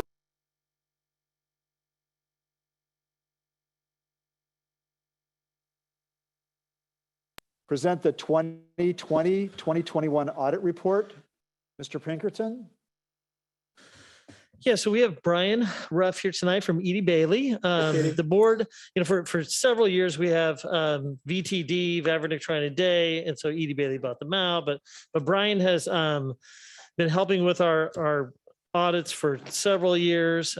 Katie Eklund is here as well to kind of review that. So I'm waiting for Brian to turn. Brian, are you going to join us? Yes, Ryan. I see the BR 3913. I see you. Ryan, can you hear me? We can hear you. Okay. I'm really upset, Brian. I got to tell you, everyone left for the audit. I figured they would stay. And I mean, this is, high theater here. Just kidding. So yeah, Brian, Katie, why don't you start us off by just talking a little bit about the audit process, and then Brian, you can talk about the actual audit itself. Okay. So Brian's team will approach us in about May or June-ish, and they will start what's called the mid-year review. Anything that doesn't need a June 30th closeout date. So typically it could be attendance, accounts receivable, things like that. They go through it. And then during the summer, myself and staff, we work on closing and preparing what's called the unaudited actuals, and that gets presented to the board at the end of September. And then Brian's team comes back in October typically, and we'll finish up the audit, and they will review everything we closed over the summer, and all of the information they've gathered and tested goes into this audit report, which I will leave Brian to go through. Okay, thank you, Katie. First off, I'm unable to put my video on. It says the host has stopped my video. She'll turn you on. Hang on, give her 1 second. Okay. Now you're good. Try it now. Gotcha. All right, good. Okay. All right, June 30, 2021. So that's the fiscal year that we did our audit for. Quite frankly, this past year's audit was much more challenging for us and all of our clients than the prior year. State controller in the previous year, if you might remember, gave us until March 31st to complete our audits. This year, we are only given until January 31st, while still auditing in a remote environment, with the additional impact of COVID-related funding in areas of federal compliance, which we had to test at the majority of our clients. So this audit, about mid-January or so, I would say, Ryan, do you think we filed an extension around that time? Yes. Yeah, so mid-January, just to hedge our bets and make sure that we got through all of our processes on our side, because we had to go through additional reviews for the new funding that we audited. That's part of our criteria. We decided to alert the district, put the audit on extension, but it's only a week delayed, which is truly a testament to the district. It's more on our internal processes. We just had to make sure that we had everything buttoned up before we could issue the report. So in that regard, there was nothing on the district side that caused this delay. And I shared that with both Ryan and Katie. So thank you both to Ryan and Katie for all your assistance working in this remote auditing environment and helping us complete this report. So this year, bit unusual. We had a few things going. We had a new auditing standard that we had to implement related to how ASB funds are reported. Additionally, pretty rare occurrence with your district, we found an error from the prior year audit that we had to restate, and that error was in relation to OPEB actuarial report that we received in error last year It wasn't the finalized draft, and I know there was mitigating circumstances as to why that occurred. So we simply had to correct it. The net impact was very nominal, ins and outs, but we just felt like we needed to start at the right point, and there's a restatement related to that. We are required when we have corrections of errors to have an audit finding in the report. So there is an audit finding in the back of the report this year. Again, very unusual with my experience with the district. Every district had the GASB 84 ASB reporting restatement. The only unique thing with your district is the error on the OPEB. Questions on, yes, Ryan. So just kind of something for the board to know. So normally we have very few, if any, findings ever, right? So the GASB one kind of out of the blue in terms of a change. I've expressed to the board before in Friday notes, just letting you know that we had an issue with our actuarial person, a super unfortunate event that caused that to happen. So what happens now is these findings that Brian has showed with Katie, we basically correct them. So, you know, if a fund like the athletics ASB monies are supposed to be put in a different resource and held in a different way, Katie makes those adjustments. We work with the two sites, we make the changes, and then we report that to the county. You know, in terms of county schools when we turn in our audit and make any corrections. So those are all things that Katie's already worked on, already put in place.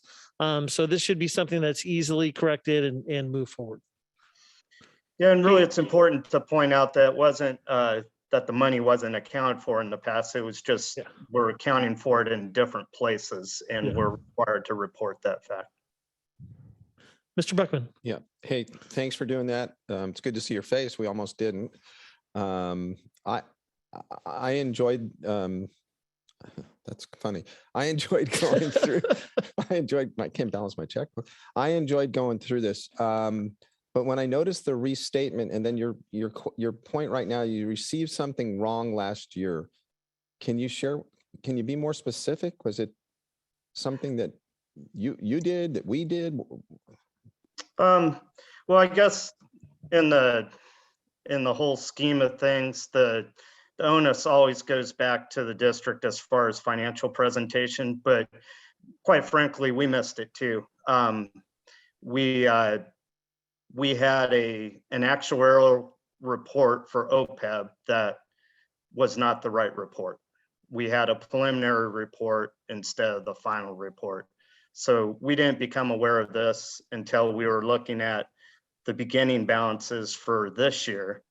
And that's where we noticed it and we had to benchmark ourselves back to where the district should be. So we have a self-reporting requirement on this with the state controller that I have to file within 30 days of this audit report. So we'll be doing that as well.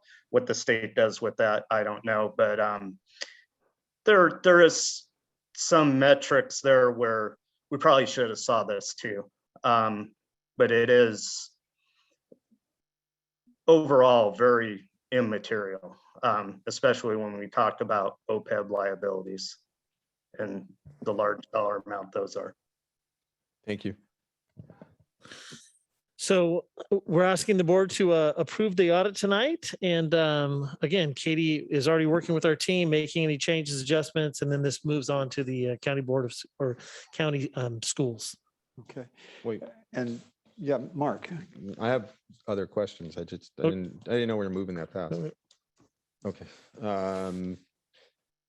When I did go through this and I looked at, it seems to, on page 6, it talks about the base property taxes rose 4.18%. And Ryan, when we talked just the other meeting, we had estimated 3%, and then it went to 2%. So I'm kind of confused as to the property tax amount here.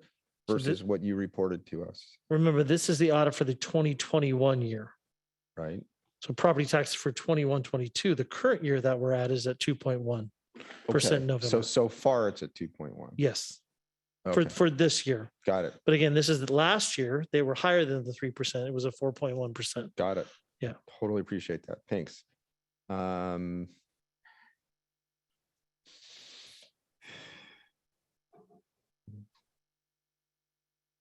So what I got out of this was also that our, I think the term was net position is about $10 million more. And I just want to check that that's one-time dollars that pushed us up that much. So in terms of overall budget, overall Yeah. budget from the year before? Yeah, on page 7, table 1. Yeah. I don't want to misspeak. That's so okay. Let So me pull it's it up just, real quick. it was hard for me to separate out. And I couldn't find it in here anywhere where it said, okay, this is what you, yeah, for my terms, this is what you really have. And this is what you have with one-time money. And again, does this not apply because it was last year? Or I think there was some of that. Oh, no, there's a large amount of one-time dollars that we received last year. So that right. makes sense. What you're saying makes sense. All right. I'm just not positive if that's the, Right, neither, I guess I'm not. Either. so we're on page 7. Yeah. So Mandy, can I Then page. Can I share and then we can see if The Katie page can, that's got the number 7 at the bottom. so it's the actual audit? It's up to you. Yep. Table 1. Oh, I would say, because you can tell on the table on page 7, table 1, the restricted went up. It looks like $3 million over the prior year. So a big chunk of that is going to be, COVID funds.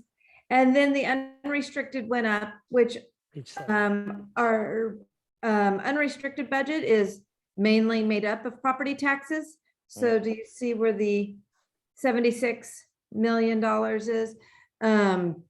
So that would probably be accurate to say overall 10 million between the COVID and the increase for the unrestricted. Now, my question would be to Brian that this is, and this includes all funds, correct? So that's the general? point I was going to make. This is this table here, anything that deals with what we deem to be government wide. That's when you pull in all of your fixed assets and all of your long-term liabilities, bonds, post-employment benefits, pensions. This is not a good table to do a comparison on for the function and operation of the district.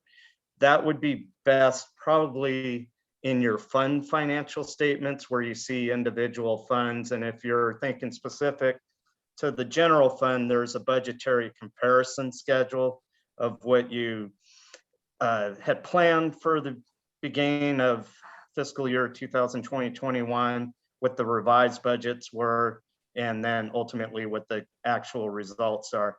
But this schedule here, this goes back about 20 years or so. We implemented statewide, nationwide, the accounting industry had a statement called GASB 34, and it was full governmental reporting, trying to bring in kind of a fiscal snapshot of what a district might look like with all the liabilities and fixed assets presented. But you can't even take this and compare it to, say, a neighboring district, because circumstances are different in districts. You may have had construction much later than the other district. Your OPEB, for reasons of agreements and what have you, may be higher or lower. Pension wise, you're all under the STRS and PERS. So that's apples to apples, but a lot of this is not comparable or anything that I know districts use to determine what their financial health is.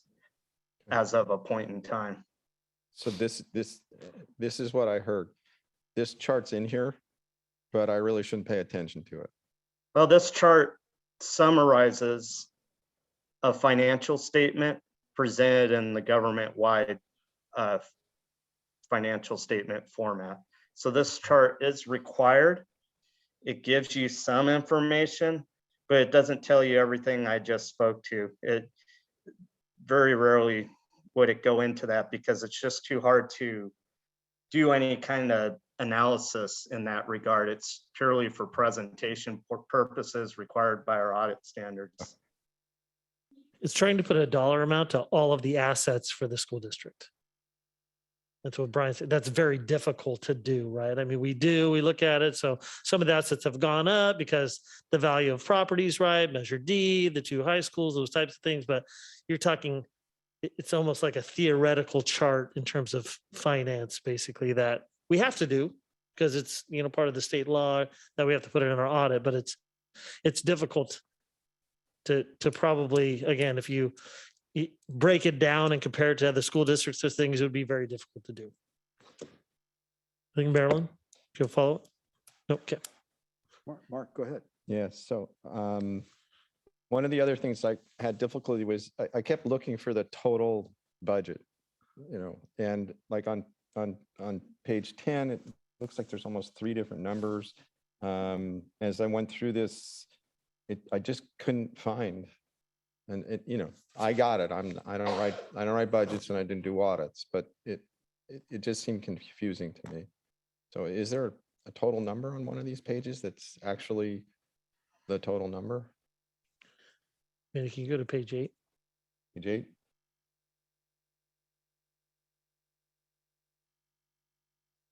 Brian, would this be a better look at that? What Mr. Buckman is asking for? Well, I think you're talking about budget, and there is a budgetary comparison schedule more towards the back of the report. There's a short, is that not what you're asking? Yeah, I'm sorry, Brian. All I'm looking for is I went through this because, I just look at big numbers maybe. And so all I'm looking for is what was the total budget that you started? What we, right? Yeah, we don't. So is it 134, it's 120, and you go down to the next page, it's got totals of 125, 148. Okay, so I can clarify that a bit for you. I don't want to confuse it anymore too, though. The next 2 tables are very much the same scenario of the government-wide reporting and the financial activity that make up the balances in the first table that I spoke to. So as you go through this document, if we can go to table 4, let's go to table 4. This is when we get into somewhere there, table 4 of that. Back the other way, Roy. Yeah. What? Page Okay. 10. Right, got it.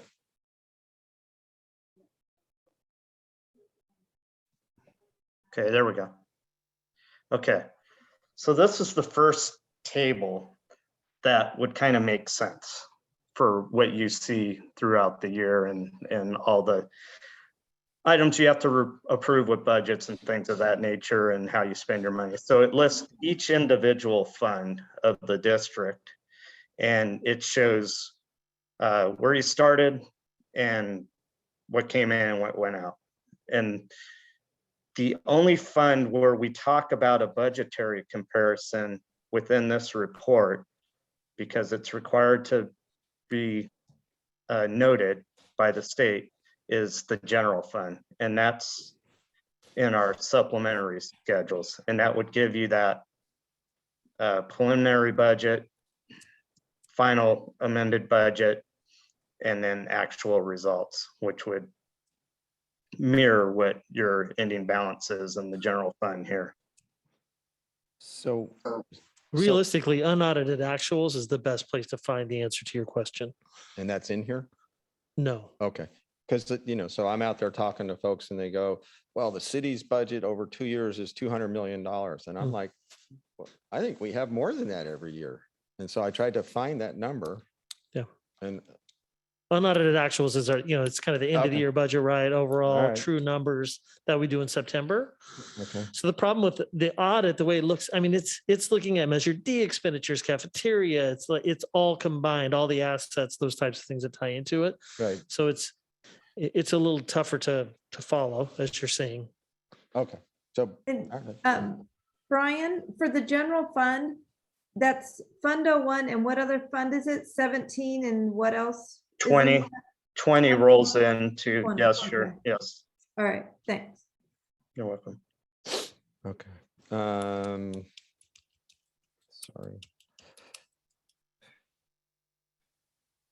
So when we go to 12, it talks about the value of our buildings and improvements, right? So at table 5, land and construction in process, buildings and improvements. I am not sure I'm reading this correctly. So we're saying that our buildings are worth $68 million. That's it? No, good, because that's a really small number. So you gotta understand one concept with how we present it in a governmental reporting world, and with anything for that matter, is that it's reported at historical cost. You have a lot of buildings and a lot of land value, but those items were acquired years and years ago. And that's why it's difficult to compare a district that's been established for a while like yours with similar needs and what have you for schools, amount of schools, to a district that could be a neighbor that is growing because their historical costs are much higher since they incurred them much more recently. Okay. So So Brian, yes. sorry. So there's a house in town that I bought for $250,000 a while ago. It sold last year for $780,000. Wish I'd kept it, but I didn't. $780,000. So for me, when I want to see, I'm looking at the value of our property. It's got to be going up, right? There are school districts that sometimes auction off their property. Yeah, and certainly you could, if you did that and felt that it was no longer a useful asset and you could take the cash and use it somewhere else, that's an option. But the historically, for governmental purposes, we don't put appraisals in on your assets every year. We did when we implemented GASB 34 almost 2 decades ago, there were appraisals because it was hard to get data, but they used historical cost methodologies when they did those appraisals, and that data was provided to us, and then the district continued to maintain that. So your cost, and we'll refer to Measure D, as you're spending, you're going to see that increase in your buildings and improvements. But note also that this number is net of depreciation. So this gets reduced over time as well, over whatever the useful life is of that asset. Many of your assets are fully depreciated. So I'm going to just cut short because Katie spent some time with me and I understand a whole lot more. And Katie, I really appreciate the time you spent. So on page 26, I'll just skip a bunch of other stuff. We go down to page 26, and I was kind of the first paragraph under capital assets and depreciation. Can you help me what you or we meant when we said the district does not possess any infrastructure? So infrastructure would be more like you would see in say a water district or what have you, where you have sewers and pipelines and things of that nature. The district's assets are purely buildings and land. Infrastructure is something that has a multiple level service value to the entire community at large. All right, and I don't have the ability to search on this machine, but I did a search and then infrastructure showed up later as something. It'd be bridges in a city. Something that we did have. So Okay, anyway, this is really good. And just as a, just as somebody that's, that's not what I do for a living, but as a school board member, I got two basic jobs, I think, right? Hire the superintendent and let him run it and then be responsible for the money. So, I try really hard, but I'll talk to you or somebody later, but this was really hard to understand. So. It's not the easiest document to understand. I get where you're coming from. If you're not looking at something like this every day and you're following a different subset of numbers, than we were referring to in the whole government-wide presentation, I would say, yes, it's important to note that everything should be accounted for correctly. Clearly, we thought so because we made an adjustment on that government-wide level. But from your, I think fiscal solvency is always something that is a big issue with the school district. And you're going to get more value out of that with your interim reports. This just will affirm those numbers. Typical year with your district, I could tell you that your numbers that you're working off of for planning for a year down the road are the same numbers as what you saw in the unaudited actuals for the year under audit. This year we had obvious adjustments that were unusual and circumstantial related type items, but they're one-offs from my perspective in working with your district and working with your team. So it's not, I don't have alarm regarding them, And I think that's the key for the board in terms of the audit itself that happens is our systems and procedures that we've put in place to ensure that we don't have issues with funding and budget, people stealing money or not following through. That's what they look at. I mean, thousands of documents, right? Did I sign off on every contract? Are the proper signatures being put on checks and on POs, and are they following those processes right? That's what Brian's group looks at. So they have to put all this numbers together, do the audit, do all the capitalization projects, depreciation, blah, blah, blah. But for you, like, that's the key. Had he come back and said, hey, listen, there's some shady, things happening with the way, checks are getting processed or contracts are being followed. And, the board would have a real issue, should have a real issue with that and be concerned with, proper spending of funds and how they're coming in, those types of things. So that would be that key aspect of the audit that we're looking at. So that's where those findings come in. Right. And so in this case, fortunately, our findings were more of process, how the money was put in the right account or, resource code types of things. So we'll make those changes that with the new GASB, the government accounting standard business, right, the way that we're supposed to follow the accounting laws, we'll definitely put those into place. And that should not be a finding next year. Thank you very much. I apologize to the board. Okay. Is there anybody, this is an action item. First of all, are there any other questions from board members? Okay, I'll go back to the public. Is there anyone from the public that would like to address the board on this item? Seeing no one, I'll take it to a vote. Would someone like to make a motion? Mark? Yeah, thank you very much, Chris. I'll make the motion. Someone second, please. Second. Okay, thank you. Any further discussion? Okay, Mr. Buckman.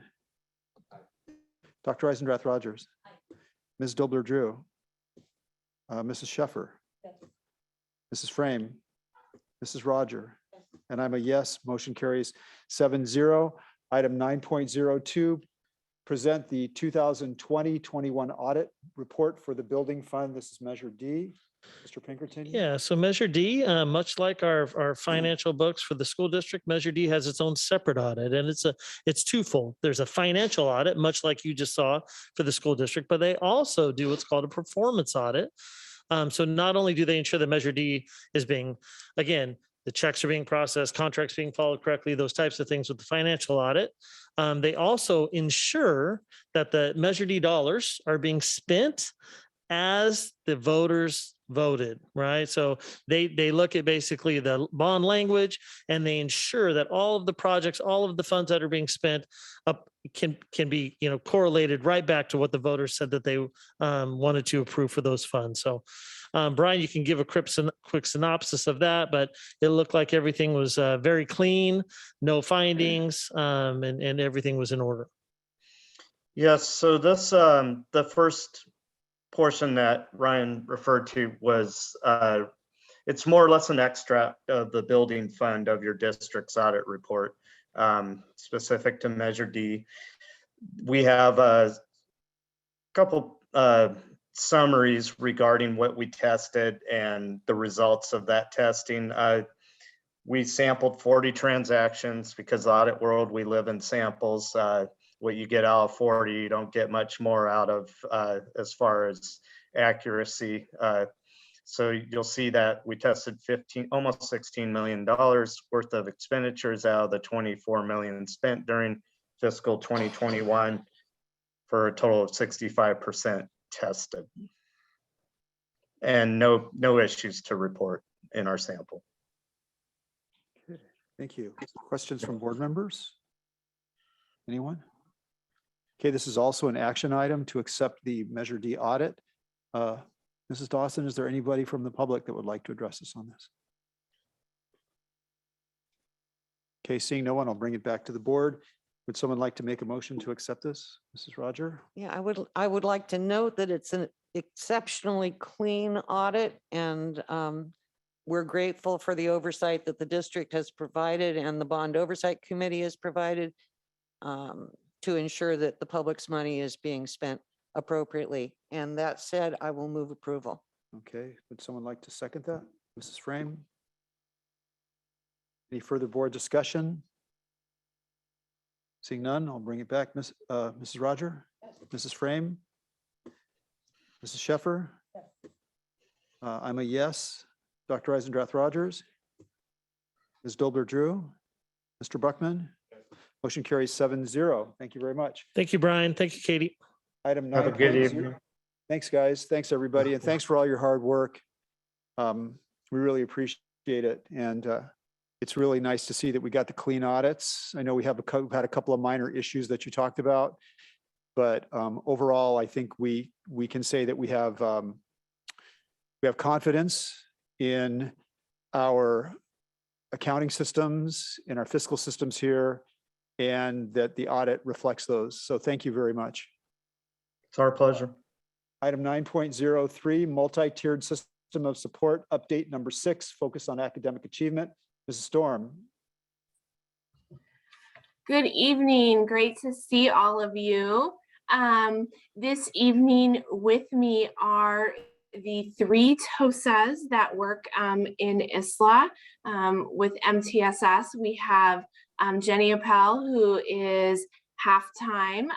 She focuses on LLI support, and Michelle Cass and Corey Maitre. So they are going to be presenting with me. I'm excited that you get to meet them and hear all about the awesome work that they have done this year. It's pretty incredible. So with that, I just wanted to start by reminding everyone that MTSS is a system. It's a lens for viewing supports, and it's not a time in the day. And of course, it's that academic and social, emotional, behavioral all in one.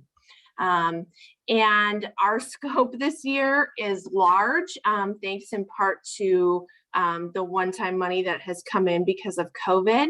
We've been very focused on elementary, in large part because our data said that's what was needed. Our students in the early years, 1st and 2nd grade, really suffered under distance learning. I think it's hard to learn to read and to do math on Zoom.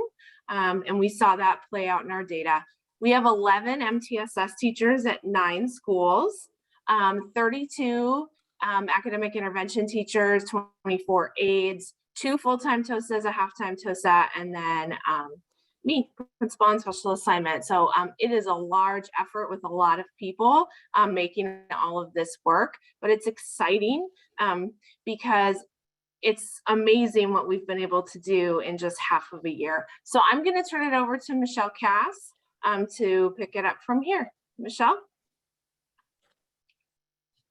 Good evening, everybody. Thank you for allowing us this opportunity to come and talk to you about all of the great things that are happening with MTSS. And we really wanted to shine a light on our MTSS teachers. They are really the backbone of our MTS system. And without them, we would not be able to be doing the amazing things that we are doing each and every day for San Luis Coastal students.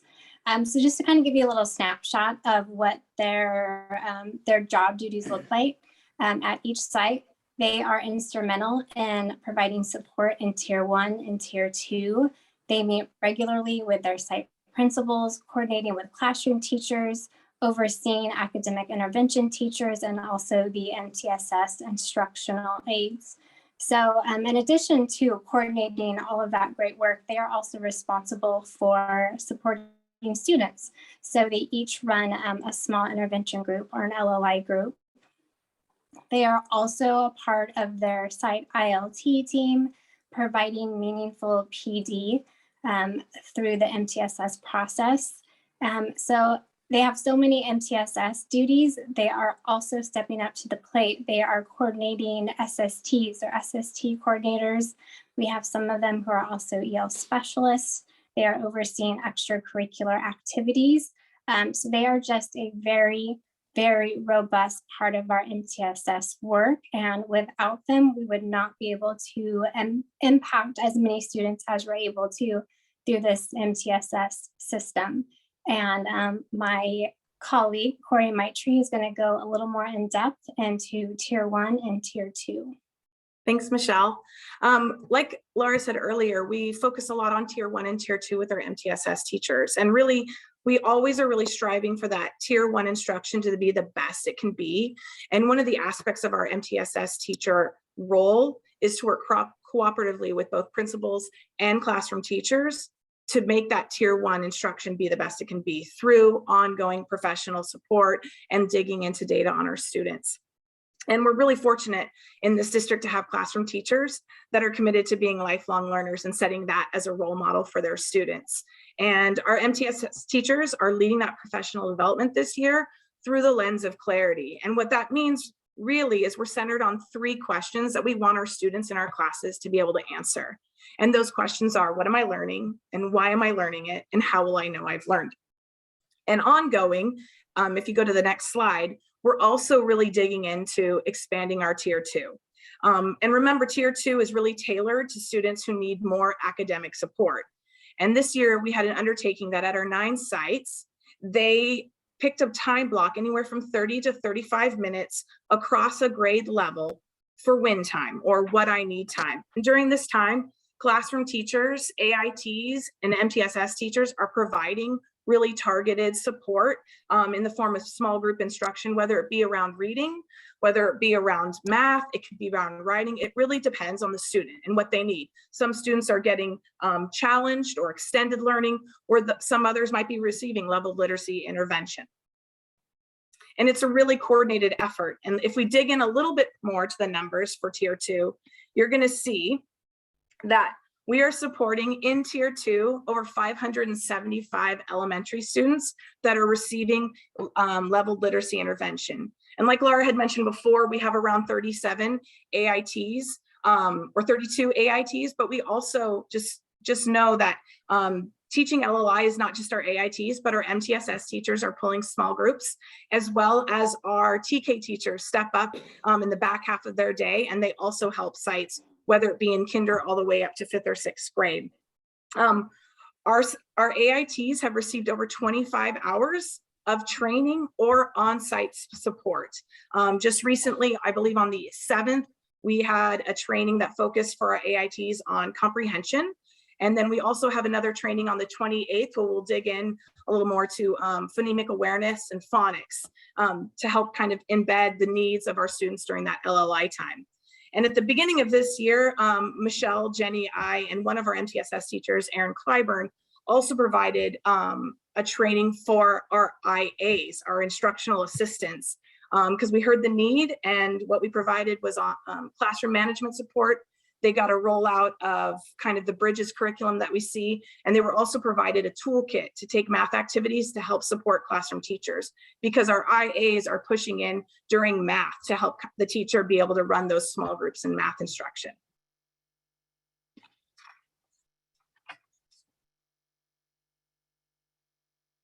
So in continuing our focus on tier 2, we wanted to talk a little bit about progress monitoring. Progress monitoring is such a critical component of any strong MTSS system. This is really a way for us to gauge, are students making that accelerated growth that we would expect them to see in any type of small group tier 2 support. So this gives us a chance to look to see, do we need to make any adjustments? And I'm proud to say, with Corey and Jenny and Laura, we've worked really hard on building progress monitoring tools that we have implemented across all of the school sites with our MTSS teachers. So we have up-to-date data every day on all of those 572 students who are in LLI. So that's something that we're really proud of, and is really the linchpin of a strong MTSS system. And my colleague Jenny Appel is going to go over each of those tools next.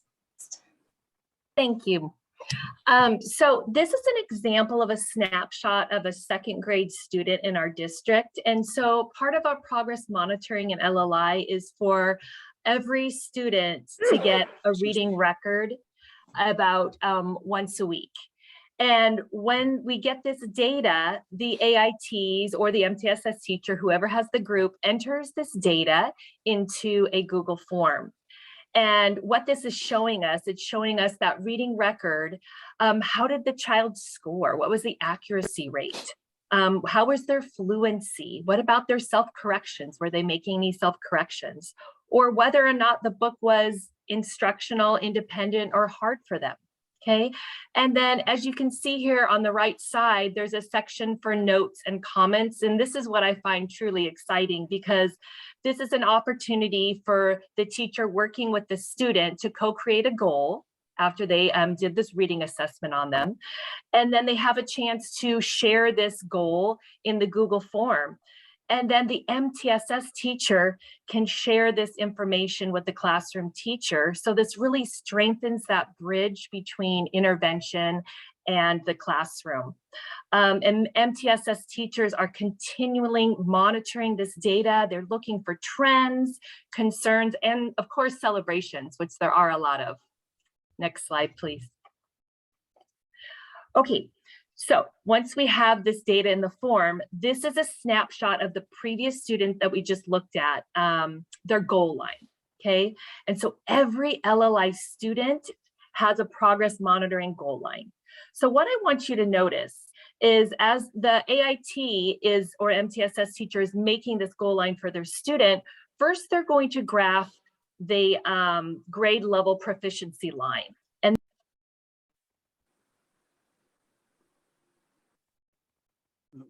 we lost you. Jenny, you're muted. Thank you. There we go. Let me back up. Did you hear what I said about the line? We lost you. We lost you, Jenny, at the start of explaining the blue line. Okay, then I'll just do that. I must have accidentally touched something. I apologize. Okay, so the blue line. So what this is showing us right here in particular is the grade level proficiency for second grade, spanning from J to M, okay? And so that's what we're gonna chart out first. And then the second part that they're going to do is their projection or their expected adequate progress that they're going to make in the year. And so we get this data by, we start with an entering level, which is their BAS level, which we started right here at D with this particular student. And then what we do is we draw the line in the primary grades, K through third, it's K through second, excuse me, it's bumped up every 3 weeks. The line goes up a little bit, and then the upper grades, it's every 7 weeks, okay? So then what we do here, you might be asking me, what are all those circles on there? Okay, well, the circles are actually those reading records that I talked about earlier. And so we can track how they're doing on their reading records. And if we look at the key, we're noticing that an open circle is their independent level, what they can read independently. The circle with the dot in it is an instructional level. And then if a student's really struggling, receives a hard on a reading record, it's going to be a solid dot. Okay, and so this provides a crystal clear snapshot of the child's progress. Okay, and it alerts both the AIT and the MTSS teacher how a child is doing. And maybe they notice, oh my word, look, this child got 2 independent scores in a row. It's time to bump that student up a level and get them closer to their goal. And or else on the flip side, they can also see if there's something that they're struggling on. Now, what's really exciting about this student's acceleration right here, as with many in our district, is you can see they started out at D and now they're getting closer. They have passed their projected line and getting closer to that grade level line.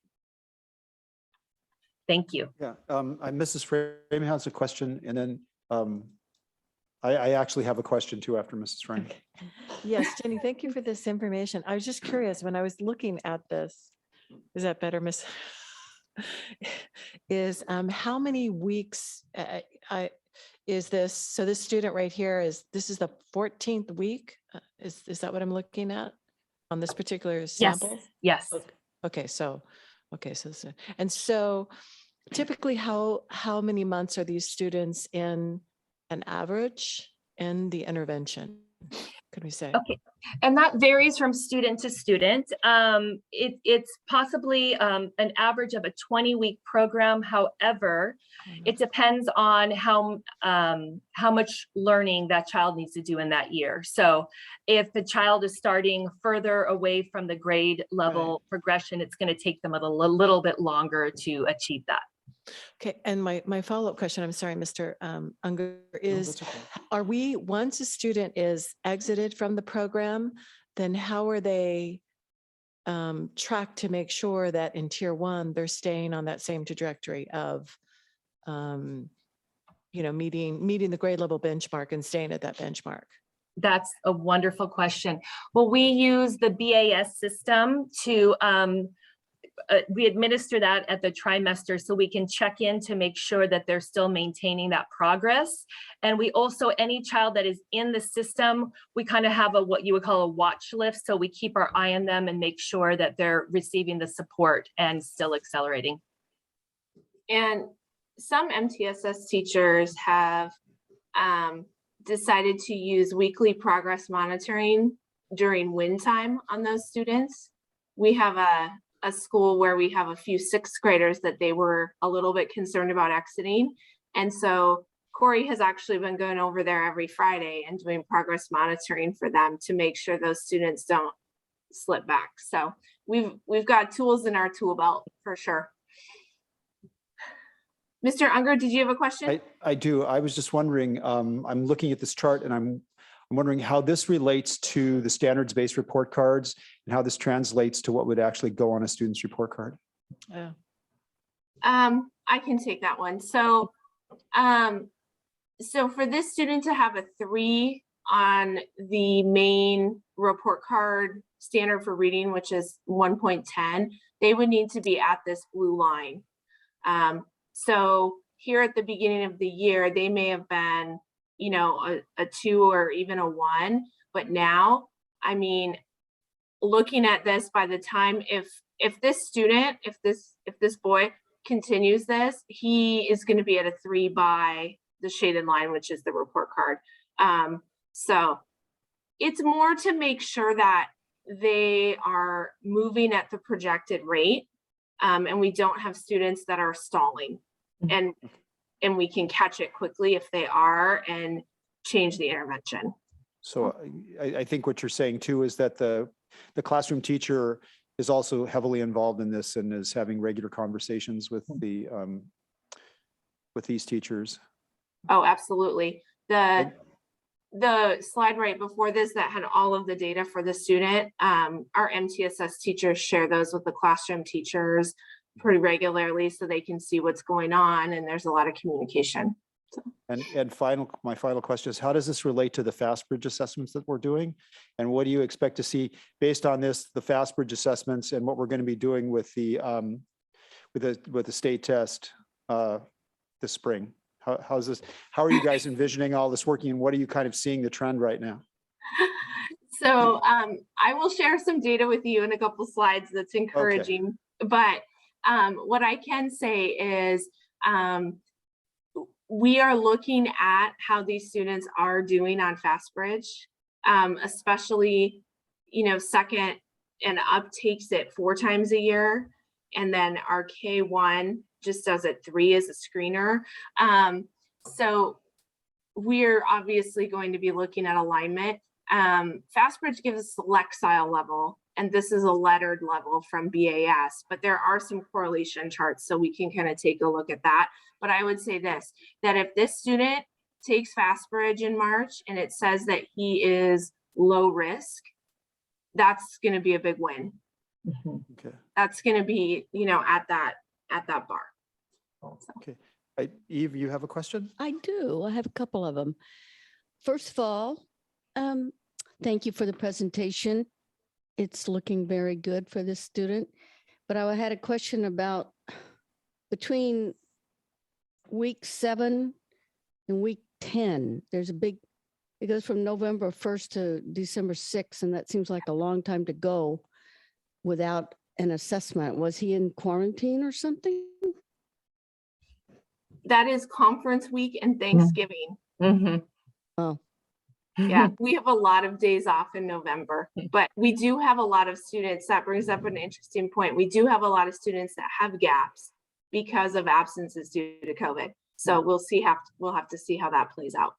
So. And the other question, I taught 2nd grade mostly for 25 years and wanted to do my own level reading mostly so that I would have a one-to-one knowledge, a direct knowledge of how that student performs rather than relying on somebody else to relay that information. So do these teachers do their own level reading assessments from time to time, at least like 3-4 times a year? So typically, yes. This year has been challenging because usually they get substitutes to release them to do some of that assessment, and we have a big sub shortage. So the AITs that see these students in small groups do give them that BAS assessment, but this intervention is meant to be a double dose. So these teachers should be reading with these students and engaging with them in reading instruction during tier 1. So got it. Yeah. Thank you. Yeah. Okay, I'm going to wrap us up. Just a reminder within FastBridge, so we're using it as a universal screener. We are assessing risk. That's it. Simply, are students at risk or not? It gives us 4 risk levels and 4 times a year or 3, depending on the grade level. And we are looking for students to be either advanced or low risk. So that's good. Some risk is like approaching, and high risk is major concerns. And this is important to remember with the data I'm about to share. So we're really excited to tell you that we see MTSS causing growth. So in trimester 1, 2nd through 6th graders in LLI may double the growth of students not in LLI on the A reading screener, which is exactly what we want to see, because those students need to be running to catch up, right, to their at grade level peers. In 1st grade, the number of students low risk on our early reading screener at the beginning of the year to January increased by 10%. So we moved more students into that low risk band. And then 2nd through 6th grade gains in trimester 1, 9% moved from summer high risk to low risk or advanced on A reading. So we're seeing good progress. Mr. Unger. And then this is really exciting. We are. I think Mrs. Frame has a question for you at some point. I can't really see. Yeah, that's thank okay. you for just interrupting me. I'll let you know. Okay, thanks. I'm sorry, Mrs. Storm. Okay, so in clarifying the data, this was a little bit confusing for me. So when I read this and I read, more first graders, low risk, and I saw so they went from the number of students low risk, it increased to 10%. So what does that mean for the 90%? Does that mean that they stayed the same? No, it went from like the number of students low risk went from say like 60% to 70%. So it increased by 10%. Okay. So we have that. And so that's the same for the second one, because when I looked at it, I thought, okay. Yeah. Thank you. Yes. So another thing that's really exciting is that MTSS is lowering risk. So that dark red that I showed you, that high risk that is concerning. So in trimester 1 for 2nd through 6th grade, we started the year with 307 students in that dark red of high risk. And at the end of trimester 1, we had 197 students. So that's like 100 students moving out of that high risk category. And then in 1st grade, same thing. High risk decreased from 192 to 165. And so they still might be in the some risk category, but they're not in the high risk. And then in November, 57 students exited LLI because they met grade level benchmark. So we are seeing exciting progress. We're looking forward to all of the March screenings to see what that brings. You want to ask? Go. Okay, I'm sorry, Mrs. Storm. No problem. In here, so if I'm looking at percentages, and this is kind of, I think follows what the trend has been. So I'm looking at the 2nd through 6th graders. I mean, if I look at the math, we had like a 35% kind of change. And then at the 1st grade, like a 14% decline, which is, we're struggling with our 1st graders. So, I mean, I guess what I'm saying is that trend that we've been talking about, or you've been talking about, is our 2nd through 6th graders, that core group is, we're moving them, but our 1st graders, it's a slower trajectory. Is that how I'm reading this? And then yes, when I look, meeting the benchmark, when I looked at the total number of students in LLI was 500 and some students. 575, and so 57 exited. So we have a 9% exiting, correct? Is that what I'm in trimester 1? Okay. Yeah. Okay. Which isn't a surprise, because if you remember from our 2nd grade friends graph, the blue line and the yellow line, I'm going to go back and reference it because I think it's just easier. The blue line and the yellow line here, they almost don't come together until the end of the school year. And for a 2nd grader starting at a D, that's actually the end of kindergarten or the very beginning of 1st grade. So when we were charting these out, there were some students who, even if they're making the expected progress, are not scheduled to meet their grade level benchmark by the end of the year, which was a little bit hard for us to get our heads around, but it also made sense in the fact that we know we have some students who are significantly have a lot of learning loss, right? Or are in that real high risk category. So I'm not surprised. I think we will see more students exit at trimester 2 and even more at trimester 3, especially if our 2nd graders continue to do like they did in trimester 1. They just came out like little rocket ships. It was awesome. They were like, we're here and we're ready to read. It was great. No, this is great stuff. And really it kind of speaks to what, you have been saying and people have been saying about, we have a group of students that are, that have struggled. And so they're coming in, having some struggles. The yellow line right here, is that the programmatic line of the trajectory? Yes. So level literacy. Yeah. So level literacy intervention says they should move this many levels, this many weeks. I think in K2, they should be going up a level every 3. And so that's how we got the yellow line, Okay. is by saying that's where, so if he's doing that, right, he will be here, and by the end of the year, he will be at grade level. Now, I think he's going to be at grade level in trimester 2, which would be awesome acceleration. So we're going to hope for our friend here that he does it. So, Thank you. yeah. Mark? Yeah. This is great stuff, and I'm really excited because it seems like MTSS goes beyond just sitting down and working with 1 or 2 kids. So you get that whole win thing, and it's really interesting. First question is, so the kids came in this year, we started MTSS. So in your estimation, or do you have the numbers that, do we have more kids that we started with in these lower levels? Oh, absolutely. Okay.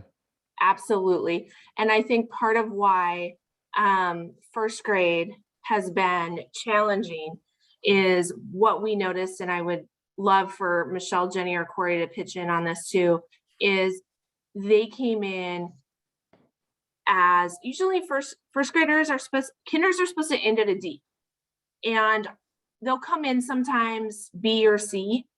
They were coming in as completely non-readers, not even A's, asterisks. And many of them, we were looking at data across the district and we were like, oh my goodness. So that's part of what's been kind of challenging with first grade, is that it's not just that they're behind, right? But they came in significantly, below where they typically would. I don't know if Michelle or Jenny or Corey, but we noticed definitely.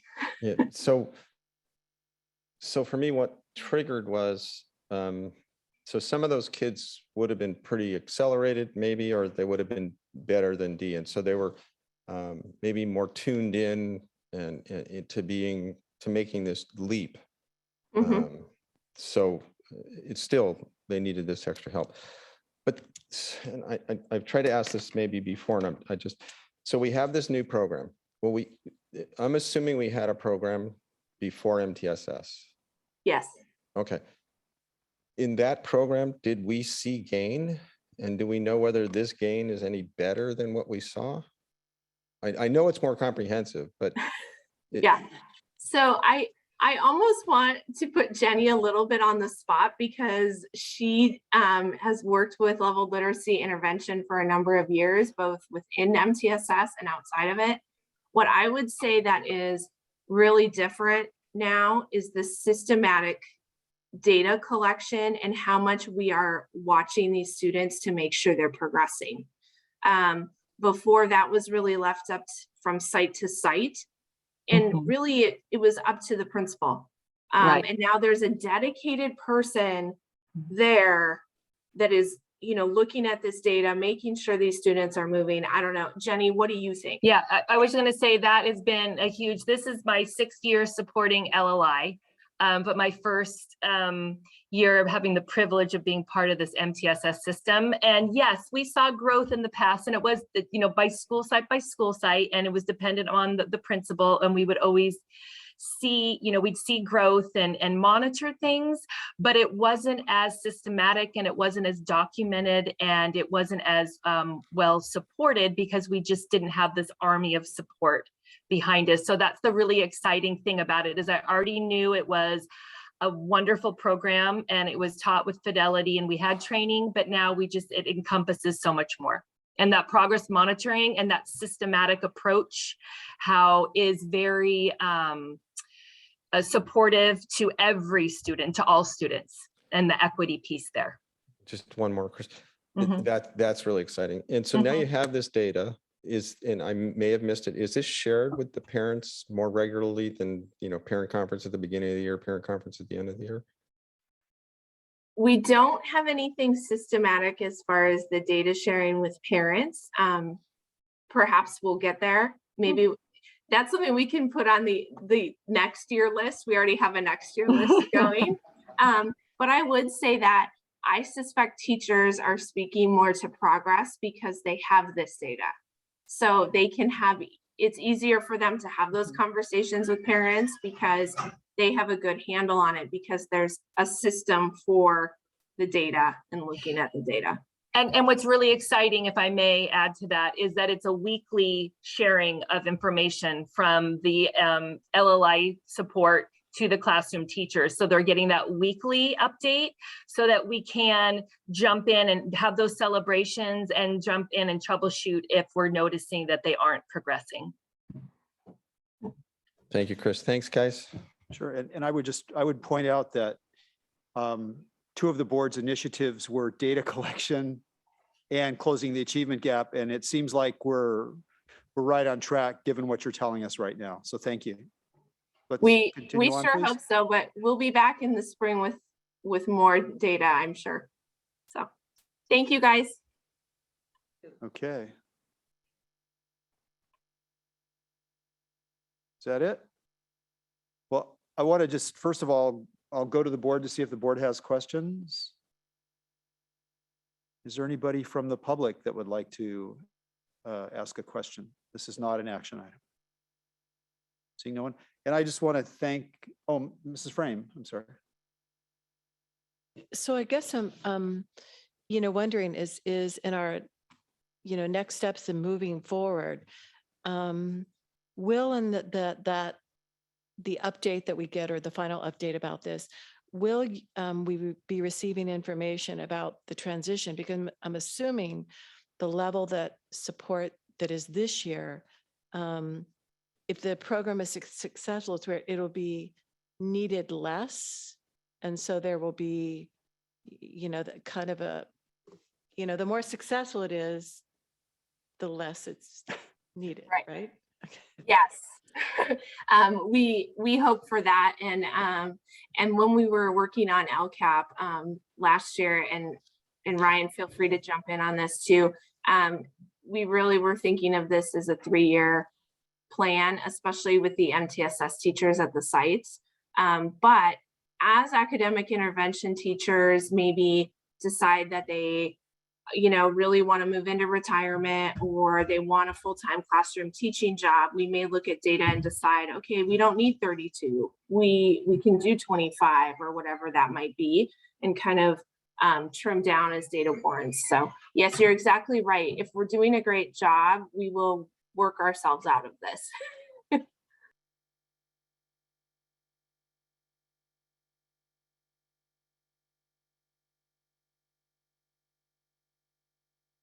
But again, yeah, for us, I think we see this as a multi-year thing to catch up.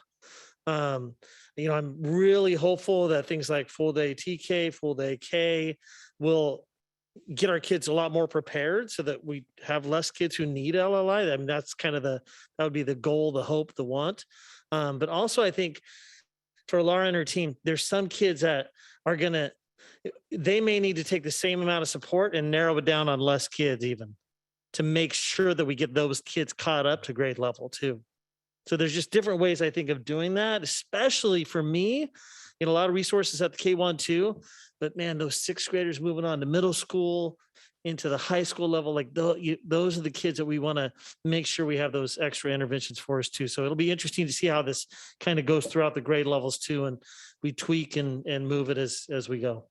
Well, and I appreciate, because I wasn't really inferring that this wasn't needed, because this is really, Oh yeah. we are looking at this as it's been a huge ordeal for our students. So this is, something that is going to bring in it kind of for the LCAP cycles that we are. And we certainly don't want to put stress on our students to, that we're not going to, be there to give them the assistance that they need. So I didn't mean to imply that. Oh no.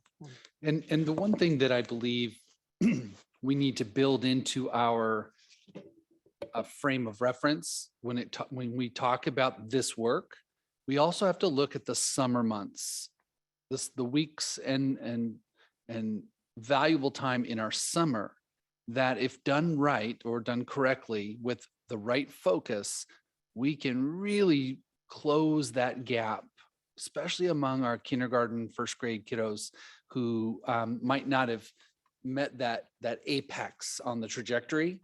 That we've identified those kids, and we have spent a lot of time coming up on the spring parent conferences, that we identify those students, work with the parents, share with them our interest in having their child join us for summer. And it's not just going to be a summer where it's loosely affiliated with this work, but we're trying to get the best and brightest teachers to join us so that these kiddos that finish school in June have a little bit of time off, like a week, and then they jump right in and they continue that focus daily, Monday through Friday, focused on literacy, focused on their numeracy, the ability to really become confident learners over the summer, so that when they start fresh in the fall, it's a different type of energy, a different type of child, because they've had this nurturing and this engagement. I'm so excited about it. I know Laura's been working hard with her team as well. And pulling all that together, we can truly have a year-round, highly evolved and focused program on making sure the kids that need that level of support get it, and they get it in a focused, intentional way, so that they can join, they can find their potential. And that is what we're after. So I just want to make sure that part was brought into the conversation. Well, thanks to everybody, particularly Laura. Thank you. Michelle, Jenny, Corey, we really appreciate what you're doing. Thank you all very, very much.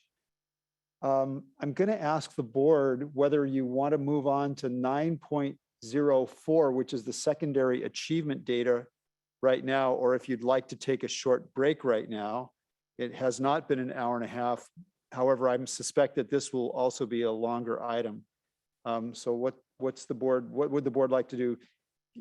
A quick break right now? Or, okay, let's take about a 5-minute break right now, and then we'll come back right around 9 o'clock, and then we'll continue on with the agenda.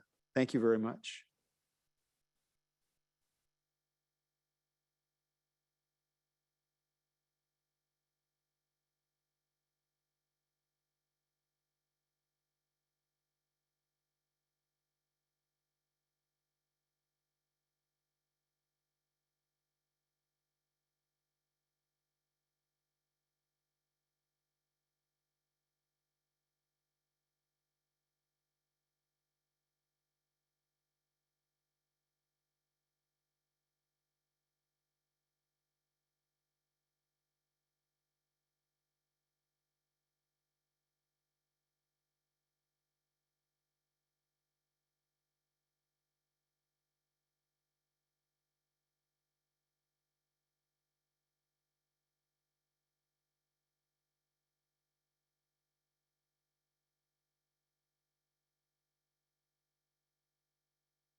Is everybody ready?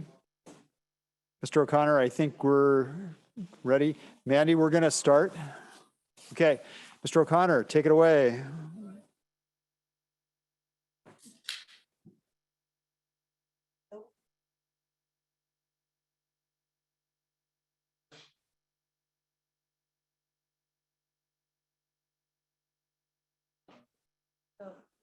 It's still off.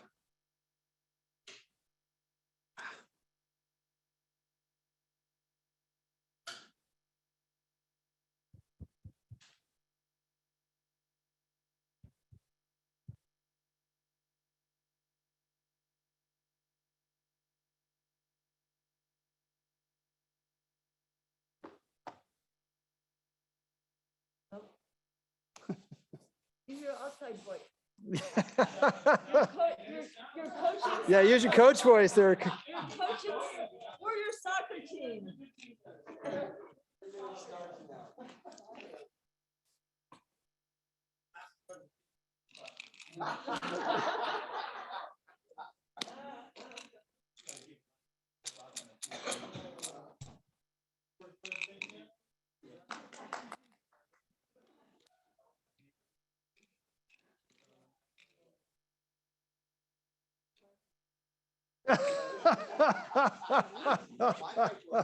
Questions?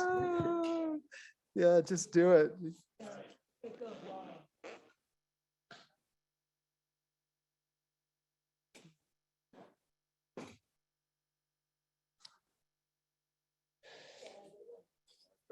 I think Testing. All right. Hey, and we got 34 seconds. All right. Thank you guys for giving me some time this evening. I'm going to try to make it as brief but insightful as possible.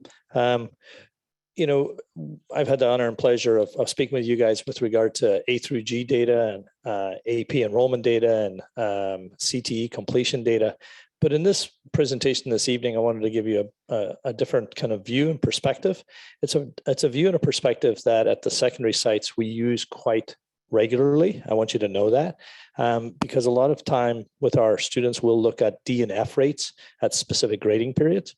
So please know that it doesn't come out of the blue. For a secondary principal or administrative team, middle school, high school, we will a lot of times look at our success with regard to completion rates, but we also look very much in depth at students who score a D and an F or D or an F at a grading period. The other piece of the presentation is really focusing on as we start to roll out the conversation around FastBridge. You heard Laura and the team talking about the incredible work they're doing at the elementary level with regard to MTSS and FastBridge assessment. I will tell you that we're starting that rollout slowly at the high school and the middle school level with regard to FastBridge assessment. And we've given now the second interim. We give one in early fall and we gave one in January, and we'll have a third in May of the 2022. We also have done the MDTP, and the students took the MDTP back in August, early September. And then we looked at the second interim in January, and then we'll look at the third iteration in May of 2022, okay? We're looking at comparing students across the secondary levels with regard to D and Fs.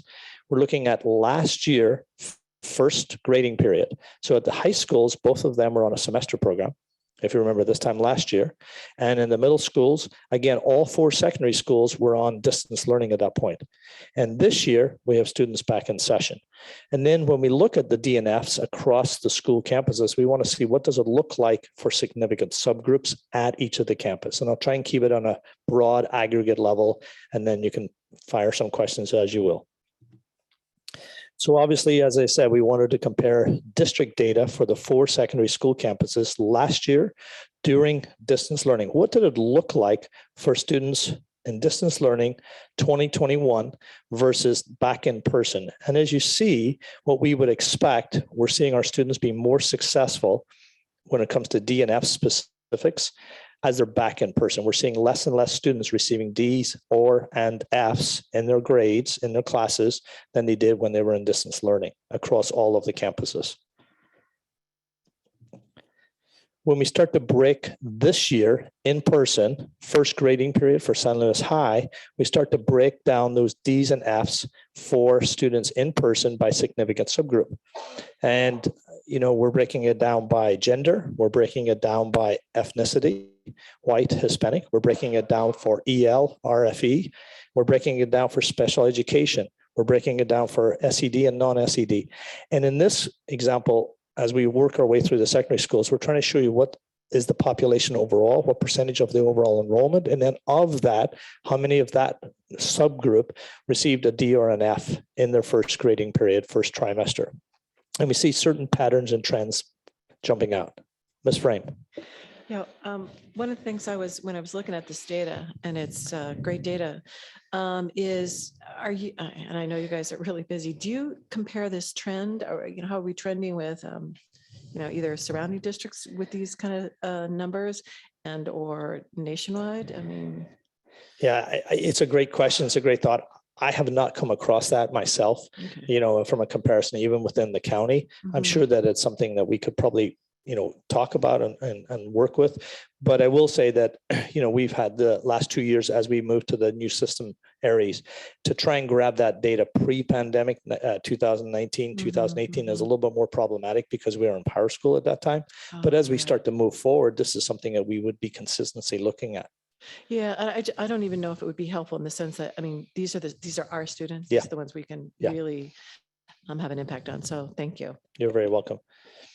And as we go from San Luis High and we go to Morro Bay High, again, we're seeing patterns and trends among our significant subgroups that are fairly consistent. What does the student look like on that high school campus that are receiving the Ds and the Fs, whether it be by gender, ethnicity, socioeconomic status, EL status?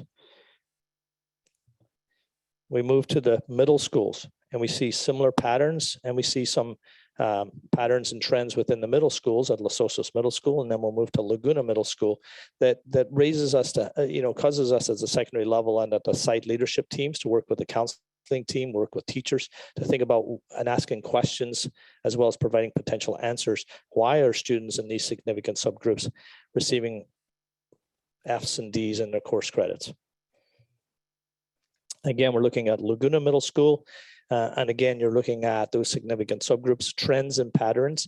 And, as I've presented to the board before, whether it be the A through G or the AP enrollment or the CTE completers, a lot of times we want to pose questions as well as try and provide some answers to questions. But it's the reflective process for the administrative teams at the school sites to work with their instructional leadership teams, and also then to work with their teachers, because obviously we understand first best instruction would be key. Mr. Buckman. Yep. So if you go back, so on these two slides, 6 and 7, and I see what you're talking about, but when you look at the Los Osos Middle School, the percents are much lower in Hispanic and SED than they are at Laguna Middle School. Is that due to the size of the school? Because the percent's just a percent, right? Yeah, I think what you're referencing is if you have an enrollment percentage, and I'll take EL because it's on my screen here for Laguna Middle School. If the EL population at Laguna makes up 8% of the overall population, what I'm showing you here is almost 70% of that 8% have received at least a D or an F. And I will say that at Loams, it was lower than that 70% mark. Right. Yeah. Okay. I just seeing different numbers at the two. It's just quantity of students. Yeah, absolutely. It's not programmatic. No. Okay. But it is an important data piece, because you're getting a rich piece of data that tells you in that significant subgroup, like, how are the students doing in that data set? Gender is a really simple one to look at. When you looked at the breakdown at San Luis High, it was almost 50-50, but yet the DNFs at San Luis High, I think, was 15% versus 25%. So you're seeing disproportionately females are doing better with regard to success in school as opposed to males. And so you can start to have that same kind of data set for the other secondary schools. You're welcome. The second piece of the puzzle that we talked about is looking at the MDTP. And again, we're looking at grade level specific between Loams, because they have 6th grade at this moment in time, versus across the district. And again, we're talking about the second iteration. We give that fall MDTP, and then we're giving that winter MDTP. MDTP. Now, what's really important here is we're looking in the fall at that 6th grade assessment, but in the winter, you're looking at that 7th grade kind of preparedness. So in math, you're cycling and building off understanding and preparing for upcoming kind of information and learning process. When they come to take the MDTP in May, they're going to take the same MDTP that they just took about a couple of weeks ago. So what we'll see, or we potentially will see, growth and better success as they prepare through what they're covering in class, okay? When we look at 7th grade, again, we're looking at that success for students who are currently in our 7th grade at Laguna and Loams, where they were at the beginning of the year, and as they begin to work in that preparedness for that 8th grade curriculum, because the work spirals and grows from previous learning in the class. And again, these data points are really important because they're a diagnostic assessment. The students aren't being assessed where it's a positive or a negative toward their grade. It's really that formative assessment that really helps drive the instruction in the classroom. And I appreciate what Mr. Unger said earlier. One of the tenets of the board was to really dig deep into data and then look at how does that drive the instructional practice and pedagogy in the classroom, which is super important. Again, looking at 8th grade, that pivotal time. How are our students doing in the 8th grade secondary, and how's that setting themselves up for success as they start to think about high school? And one of the things we've talked about over and over in our presentations about that linkage between middle school and preparation for high school. Algebra 1. Algebra 1 is usually the gatekeeper for success for students to be set up for high school. And again, what we're looking at here is what does that look like for all of our students currently in the high schools, and how are they prepared for that Algebra 1 and then eventually into that geometry readiness? And again, we're seeing data sets that tell us that our students are performing, but at what level? And again, I will tell you from past experience, our teachers in math departments would take this data and be able to break it down and see what are the patterns and trends. Like the feel of the professional learning community comes to mind, that data team, and really mining for rich information, which is super, super important to drive the instruction. Same for geometry. We're looking again at by course, and this includes students that are in college prep geometry and honors geometry. So there's the ability at the school site to disaggregate and look at that. Again, Algebra 2. I will tell you that a lot of times the Algebra 2 will be a problem area for students building upon that prior knowledge from Algebra 1 with that middle year being geometry. And you're starting to see a drop off consistently there all of a sudden with Algebra 2, and then that preparedness for that pre-calculus program. Remember, in Algebra 2 in our schools, you could have 9th graders in Algebra 2, you could have 10th graders in Algebra 2, you could have 11th graders in Algebra 2, and you could have 12th graders in Algebra 2. And in Algebra 2, you will have an honors cohort within that Algebra 2 data set as well. FastBridge, as Laura and her team talked about, that breaking down of data all the way from elementary, from kinder all the way through 6th grade. Again, we're talking here about our grade level proficiency, literacy skills within FastBridge. And again, this is our first rollout at the secondary level with regard to FastBridge, really trying to dig into what does the data tell us and how do the teachers use this in their classrooms, and what types of interventions might they employ to look at Lexile levels of what they're reading in class. Ms. Frame. Yeah, so is this given to, so this is literacy, the FastBridge is literacy? Yeah. Okay, and is this given to, it's not given to every student. Are students identified by a risk assessment and then they're given, or? No, we're giving the FastBridge assessment to all of our 6th graders, all of our 7th graders, all of our 8th graders, 9th, 10th, and 11th, with the exception of sometimes of our 11 AP, and our 12th graders were not given the FastBridge, the second iteration. Okay, so this is self-administered, the students are taking? Yeah, Okay. yeah. Okay, thank you. And again, we're looking at the grade here, and we're looking at high school, and we're talking about the comparison with regard to what are we seeing for about proficiency at the high school overall. And we're looking at that aggregate. And again, this becomes part of the conversation within language arts, just like it becomes part of the conversation in our mathematics departments. Conclusions and next steps. It's imperative that we realize that, you know, our students in the first grading period this year are being more successful by being back in school. Our teachers did an amazing job. Our parents did an amazing job. And most importantly, our students did an amazing job last year during distance learning. That has to be recognized and commended. However, we see the value of in-person instruction, and whether that in-person instruction is looked at from an A, B, or C, and A through G readiness, or if we're looking at it from the other frame about D and Fs, we're seeing better and more success amongst our student populations at the secondary level by being in person. The second piece of information, obviously, as we see students who score a D and an F in a grade or a course, we have to think about what are those programmatic interventions that we need to put in place. We would all agree that first best instruction is key, but if students fall into that D or F range, how are we going to help them? We have to recognize our significant subgroups. Students who are male, students of color, of economics, significant subpopulations have a tendency to receive Ds and Fs with greater frequency than their cohort. I would raise the question, and we raise the question at the school site level.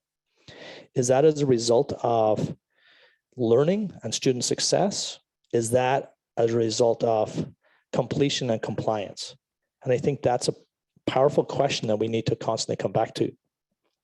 Is it a situation that students in our secondary schools are receiving Ds and Fs because they're unable to complete a project, or is it really truly a mastery of learning? And so as we work with regard to our professional development with our staff around clarity, it's imperative we start to have learning intentions. We start to talk about students' success criteria, student outcomes, and we think about how are we transferring skills from one curricular area to another, because that transference of skills will help set our students up for success.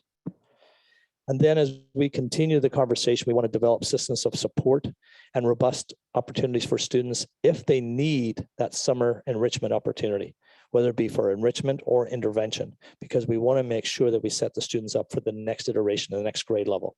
And then finally, when we're talking about MDTP or we're talking about FastBridge, we're starting to bring in that conversation about a research-based best practice with regard to a professional learning community where data is the topic of conversation.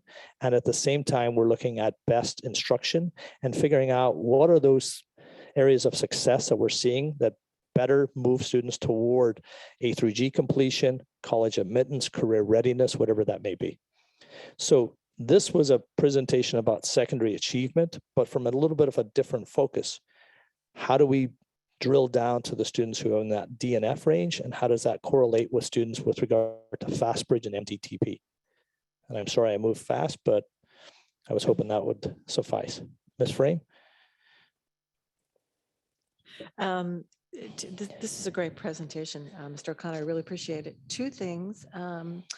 One is, as you look at the conclusion and next steps, will we see some of your, will we see some of that reflected in the LCAP and, specifics, targeted? That's one question, because we're in that cycle. And the other thing, I read this in, it was Ed Week about, how schools or our UCs and our Cal States are, not looking at accepting, the SATs and the ACT.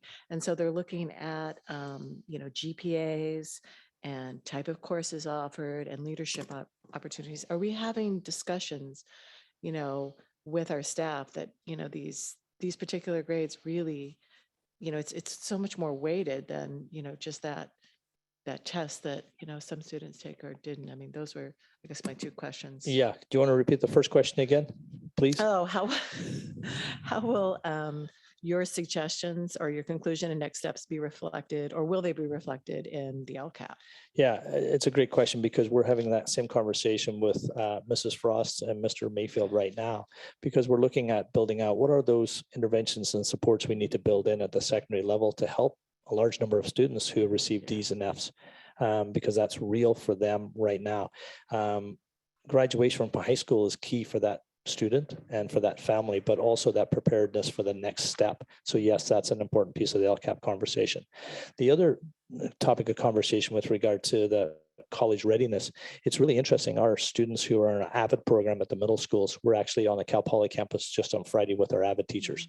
It was a wonderful opportunity for them to see up close and personal and visiting with professors there. But one of the things that they took away was a real conversation about the significance of grades that they were receiving in middle school. And the college was talking very openly with them that they're starting to look at grades all the way back into middle school. And it's interesting because it balances our conversation about the linkage between middle school and high school and how important that is. And it comes back to some of the information we've talked about, schools to watch, and how do we set the students up for success there.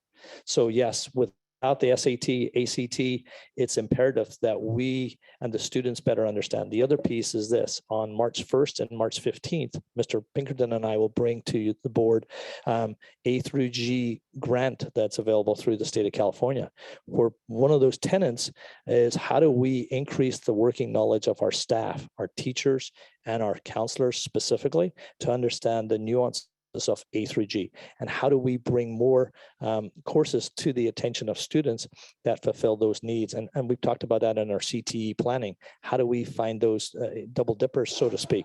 How do we try and link relevant, engaging learning to prepare them for the next level? You're welcome. Thank you very much. I have a couple questions. First is, I think our presentation about elementary earlier this evening, those students, they typically have one teacher.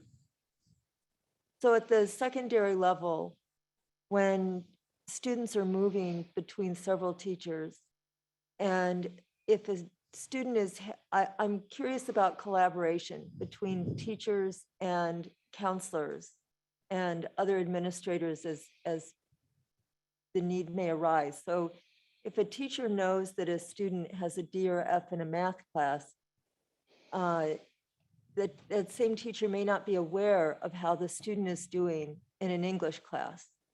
And the counselor may or may not be aware of the student, where the student is in time. So is there any collaboration where those teachers and the counselor come together to talk about those particular students and sort of a team approach?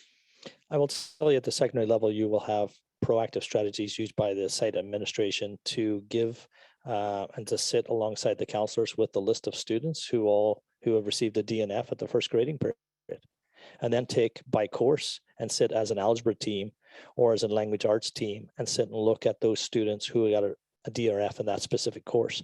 And that's the tenets of a professional learning community, to come together to kind of have a focused approach around the students. Is that happening at the secondary schools? Absolutely. Could it be happening more systemically across our schools? Yes, we need to build toward that, but we're slowly building around that data set. And it's been going on at the secondary sites for several years.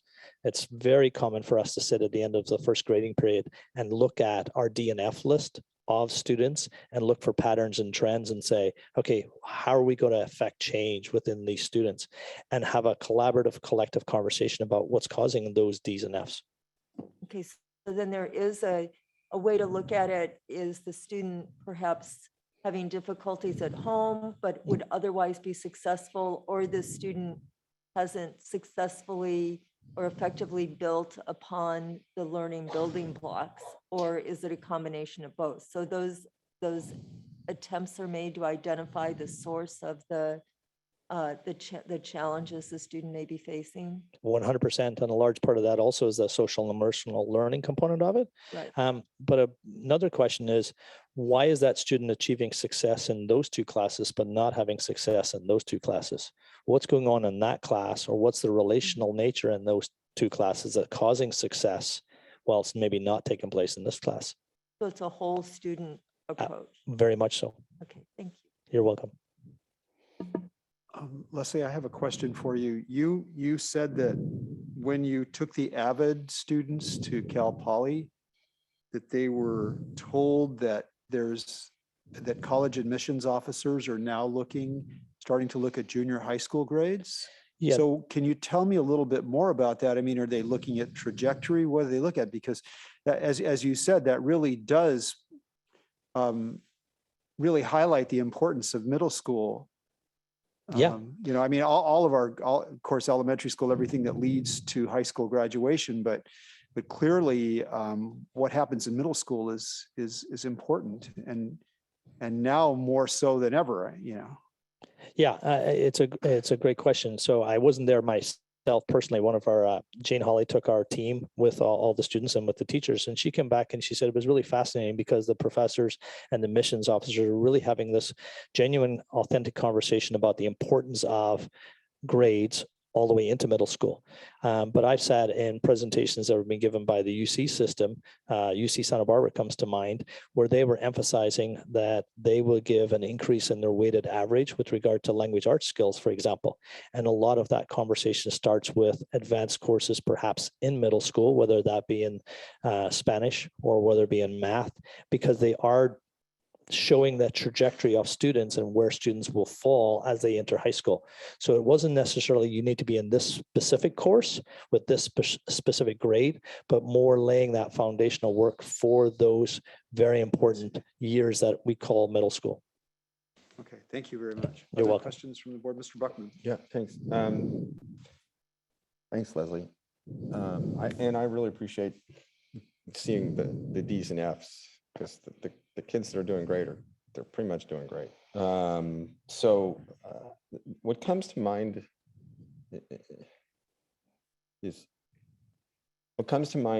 is there a role that the parents can play, and how much do we reach out? And I know this is an ongoing thing with me, but I'm just going to keep bringing it up, because we're putting a lot of effort in this. Can the parents be supportive of this? Can the parent groups, can Black and Gold be supportive of this in some way? Well, yes, the parent group is so important, but I think part of the conversation is to work with our parents for them to understand the significance and importance of us. It's also important to work with the students and the parents for them to understand that every time that they take an assessment, it's a key data point for someone, hopefully for them and their parents, but more importantly, there's others that are out analyzing that trajectory and what's the significance of that. But they have to understand that each and every course that we provide to them will open a door for them in the years to come. So I think through education and that relational nature, bringing parents in is key. And I hear that. So I'm also thinking in my mind, me with my kid, the school is giving this extra level of support. And I'm not sure that parents know that the school has gone ahead. So the parent knows the kid got a D or an F, and they're going to have their reaction. But do they know that the school district is actually stepping in to give an extra help or extra bonus or whatever we're doing? I think it's something we can reflect upon and try and make sure we communicate. But I would say that a lot of parents in our school district obviously have a great relationship with our schools, but they trust us as well. They kind of drop their kid off at the door and hope that it works out really positively. But yeah, every time we can outreach more and better, I think it's important. You're welcome. Is there anybody else? I'm sorry, Catherine. I think I happened to be at Cal Poly the other day when the Avid kids came, because they were swarming all over the place. I was like, where are all these high school kids coming from? And someone pointed out to me that these were Avid kids who were there to, they were being given tours of, of the school. And it was the first time I really realized that our first generation college bound kids I was one of those kids. And I was like, well, look at these kids. And then I started talking to them like, you can do this. You can be here, and you can go through our program through the high school, and then you can go on to Cal Poly, and then who knows where. But yes, that's the Avid program that we have is just such a blast off for many kids, and I'm just very impressed that we've carried along so far, and we've had so many success stories from it, and all the good work that you're doing, starting at the early levels and going up high. Well, I think the gratitude really falls on the Avid teachers at the school site. I think they're the ones that are doing the heavy lifting, and they're the ones that are planting that seed and making sure that the Avid students are able to understand and take full advantage of the opportunities. Anybody else from the board? there anybody from the public that would like to address us on this? This is a discussion item, though, not an action item. Okay, seeing no one. Item 9.05. Thank you very much, Mr. O'Connor. Very interesting. Really appreciate it. 9.05 is the LCAP supplement. Mr. Pinkerton. Oh, presented by Rick Mayfield. I thought it looks here presented by Achievement. Combo tonight. We get to the tag team of Pinkerton and Mayfield.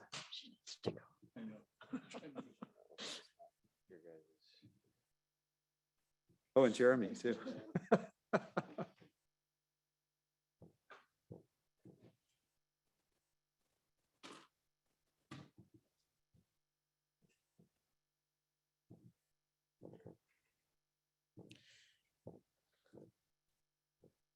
Yeah, so I'll kick it off really quick for the board.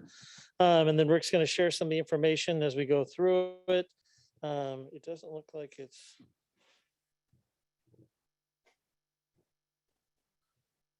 There we go. So this is a strange document because it's something we've never done before, and it's a brand new requirement in the state of California. So as if the LCAP wasn't enough, or all the different plans we've had to do for all the COVID funding that's come forward to the board, they made us do an LCAP supplement as well. So tonight, Rick's going to go through some of the things that kind of, where we're at so far, but it's really, this is a snapshot for the board of kind of where we're at with the LCAP so far this year.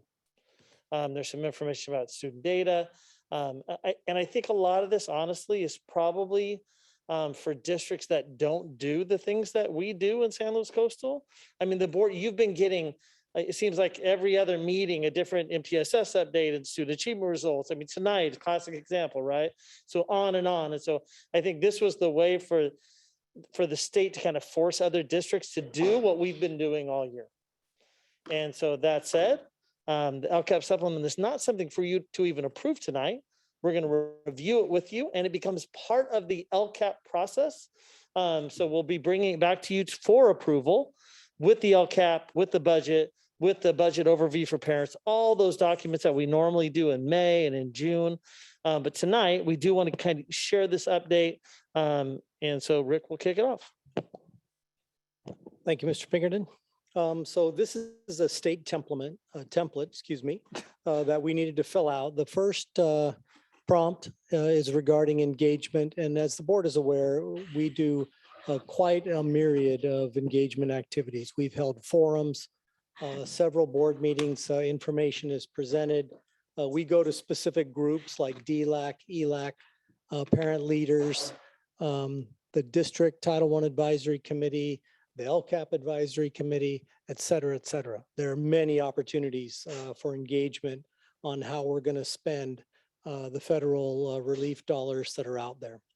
The second prompt here is on focus funds. And since we don't have any schools concentration funds, thank you, that meet the criteria as outlined here, 55% English learners, that kind of thing, we are not receiving any of that money. The third prompt is also regarding engagement of how we're going to help students respond from distance learning. And you'll see some similarities to the first prompt in terms of engagement. Biweekly information goes out to parents as well as staff. And again, all of the different focus groups that are listed there, DLAC, et cetera. And so many engagement activities for all educational partners or stakeholders to have access and participation and input into the process. This prompt here that is on the screen now is the fourth prompt, I believe. And this is how specifically we're going to use the money. And Mr. Pinkerton is going to go through and explain how some of those federal funds have been used. Yeah, so again, as the board knows, the board approved our expanded learning as opportunities grant as well as our ESSER 3 grant. We put together our kind of COVID cheat sheet for people to be able to understand, right, in terms of where those dollars are going. And predominantly the dollars are going towards MTSS. So multi-tiered systems of support, really focused on the academic achievement aspects and things that were affected through the COVID pandemic, as well as a large chunk is also going to mental health. So a lot of issues in terms of that facing with kids and kind of getting back on track and moving forward. And so this just kind of outlines those expenditures again that are all inside the those documents, right? From MTSS teachers to academic adventure teachers, instructional aides, on and on about those, different things that we're spending the dollars. And so again, this is just kind of a list of all the things we're doing, from safety to furniture purchases to summer school to instructional time and all the different staff.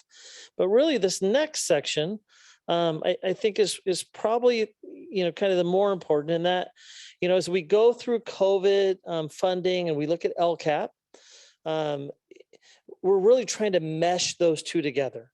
Right. So as the board, as we've talked about, we have to use our LCAP funds, our supplemental funds. But now we have these COVID dollars on top of it. And I'm trying to utilize both of those funding mechanisms to keep these interventions in place for multiple years, as long as we can. My hope is at least 3 years through this particular LCAP cycle. So this was year 1. And then we'll be working with the board on year 2 coming up. But really, we've added some things since the budget adoption, right? So the board has approved science camp expenses, SEB aides, right, at our schools to assist with some of the behavior issues that came up. We're expanding some of our middle school, elementary school offerings. So just a lot of different things that have changed even since the beginning of the school year. From the LCAP itself, big picture, which is at the bottom of the screen here, when we started the year, we had estimated it was about 4.5 million in supplemental funds, and then 4.7 in September with unaudited actuals. And actually now, when we look at our, economically disadvantaged, our English learners, foster homeless youth, we are expected to spend about 5 million in supplemental funds by the end of the year. So we have to spend those 5 million. Thus far, we have encumbered about 5.2 million, spent a little over 4 million so far. So again, that spending goes on throughout the year. And so what I'll be doing is making sure that we spend those supplemental dollars and then using the COVID funds, right, to basically supplement all of the things that we're working on. So it's just a matter of balancing those resources. Some of the COVID funds have to be spent. Most of those we have spent first, and they're gone. But some of the other COVID funds kind of have to be spent by 2022, and then have to be spent by 2023. So it's really just me trying to, again, pay for everything that the board has kind of put forward, utilizing those funds. I will be coming back to you in May to give you an update on how much we've spent in our LCAP supplement. Where are we at with all of the different COVID funds, right? So you'll be getting an update kind of on an annual basis of where we're at with that, just kind of all of the overall funding.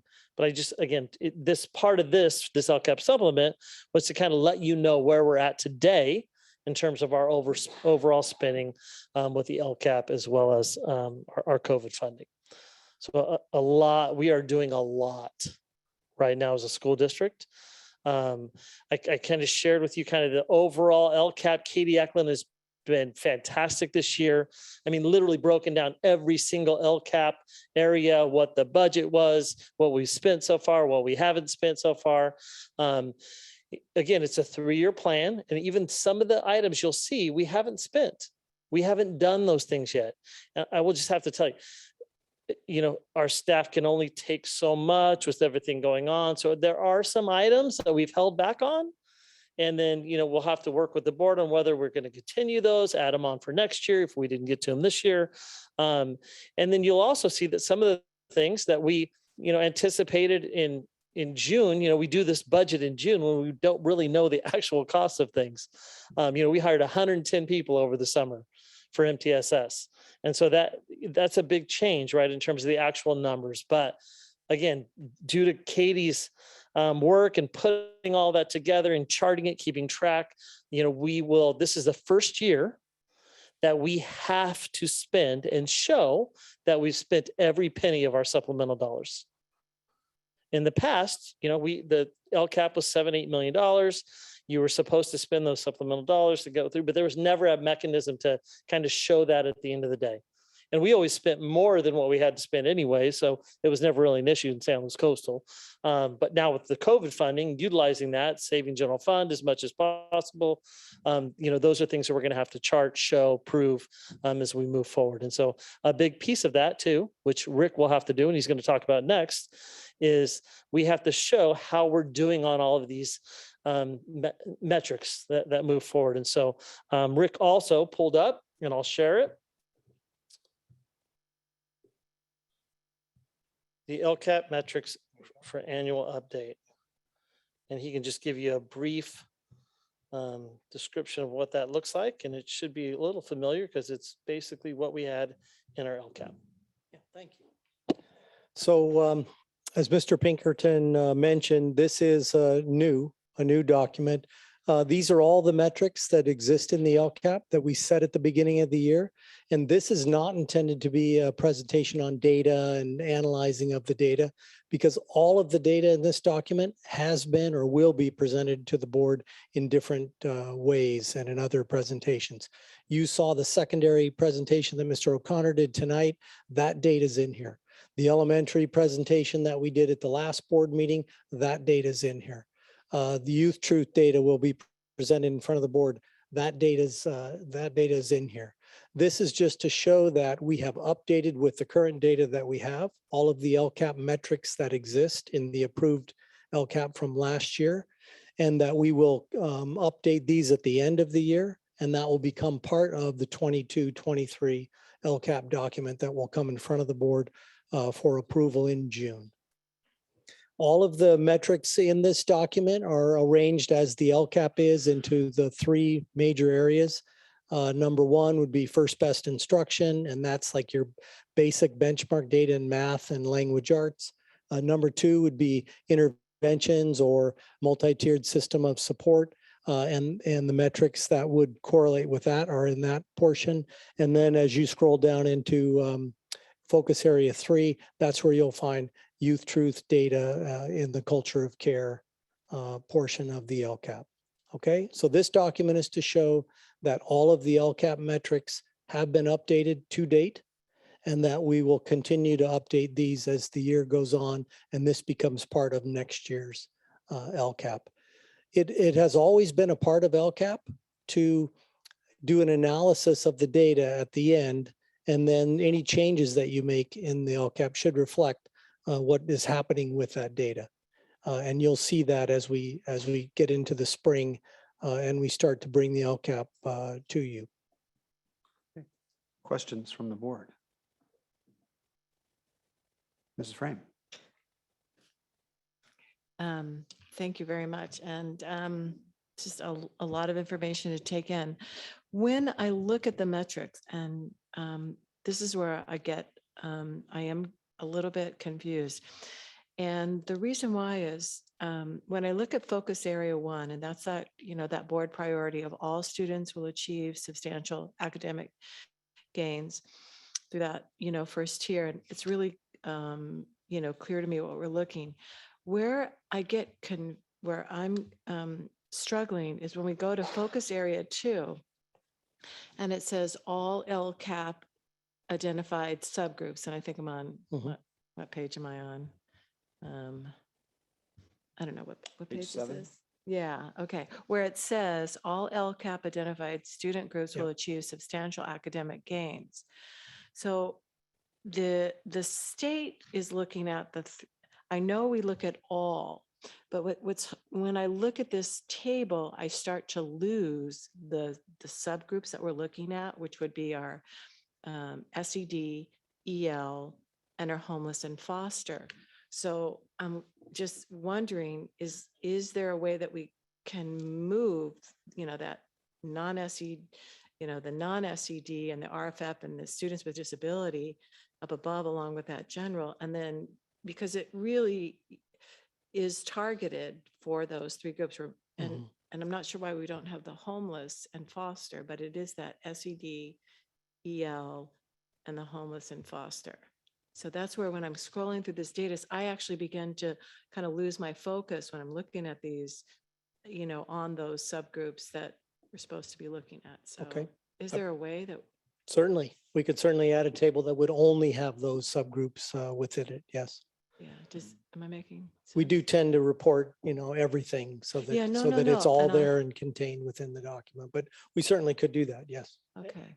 The other part for me, I think from the board's perspective, in the past, because of the gap, seeing the Mhm, gap, right? It's been nice, I would think for the board to know how those other subgroups are doing. Mhm. So you have some comparison, otherwise you're just gonna see, hey, SEDs are 28% and there's nothing to like, how do you compare that with the No. other groups, right? So it's kind of nice to have all of those. We could add the foster homeless youth Yeah. on top of these other categories. No, I want to see, I think it is important, like as you said, for us to look at that.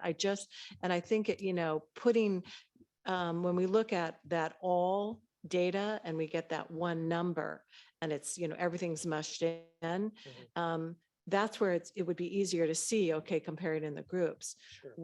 What helps me is when I look at, because that's where this money, that focus area 2 is supposed to be targeted for those three groups. It just for me, it makes it a little bit more easily to understand and to follow the trajectory of those students as we move. So that was the only thing really. Good suggestion. Comment. Okay.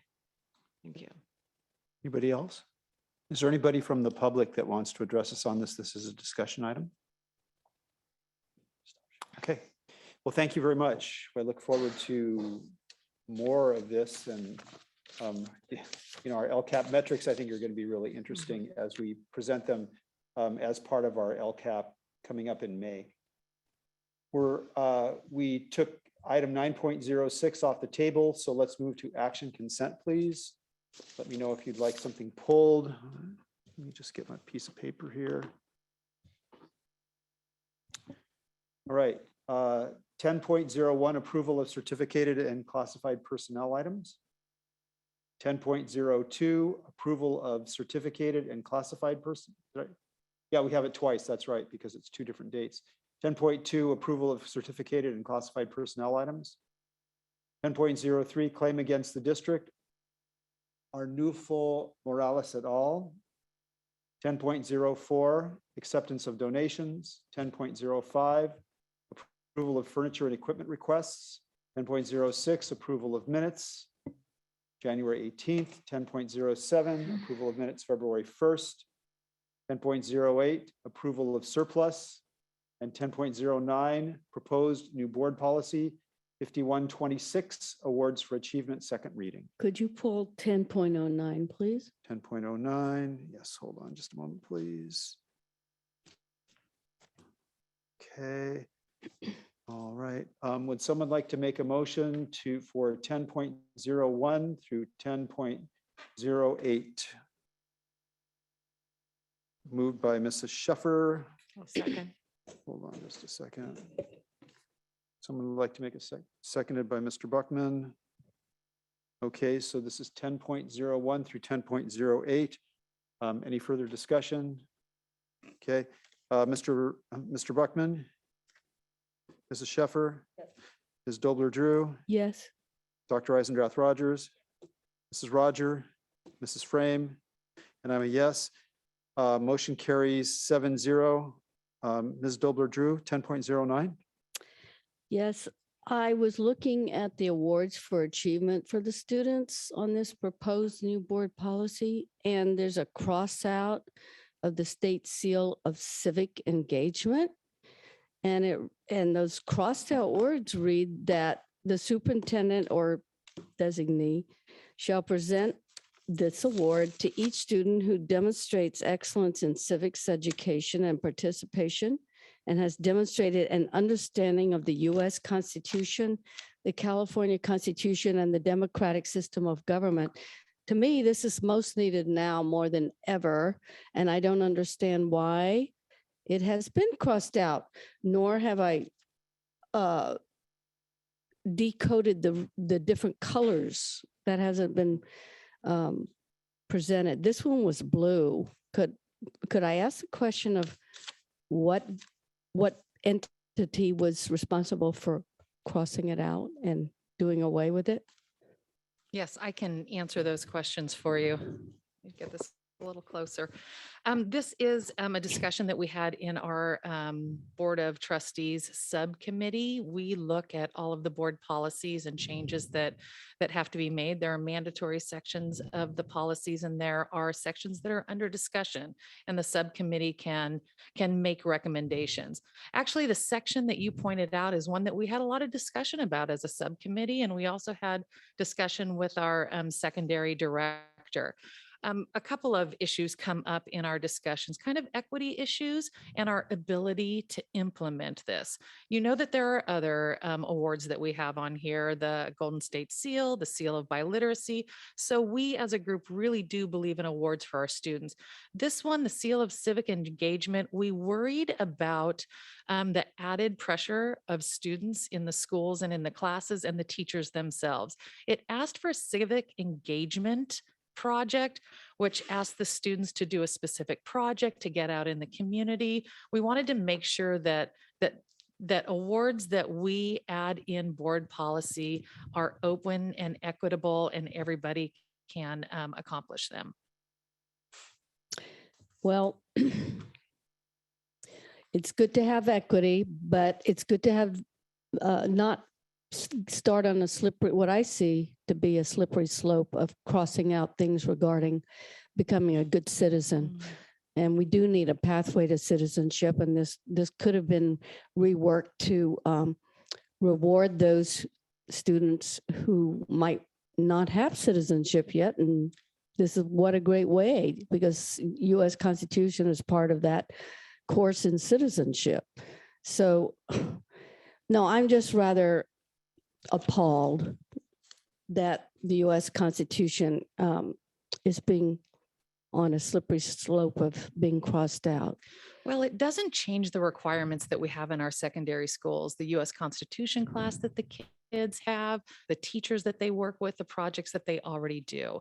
But we did, like I said, look at kind of the burdening of our students, the equity, our children who may not be able to do that extra work, and then kind of the workload on our teachers to add the new projects, to come up with a system where they would be able to check to see that the child who earns the Seal of Civic, excuse me, I have to put on my glasses here, civic engagement has met all of the qualifications, and that they've worked with each of their children to make sure that they have the possibility to do so. Like I said, it was a difficult conversation among the committee. We really kind of dug in deep on this one.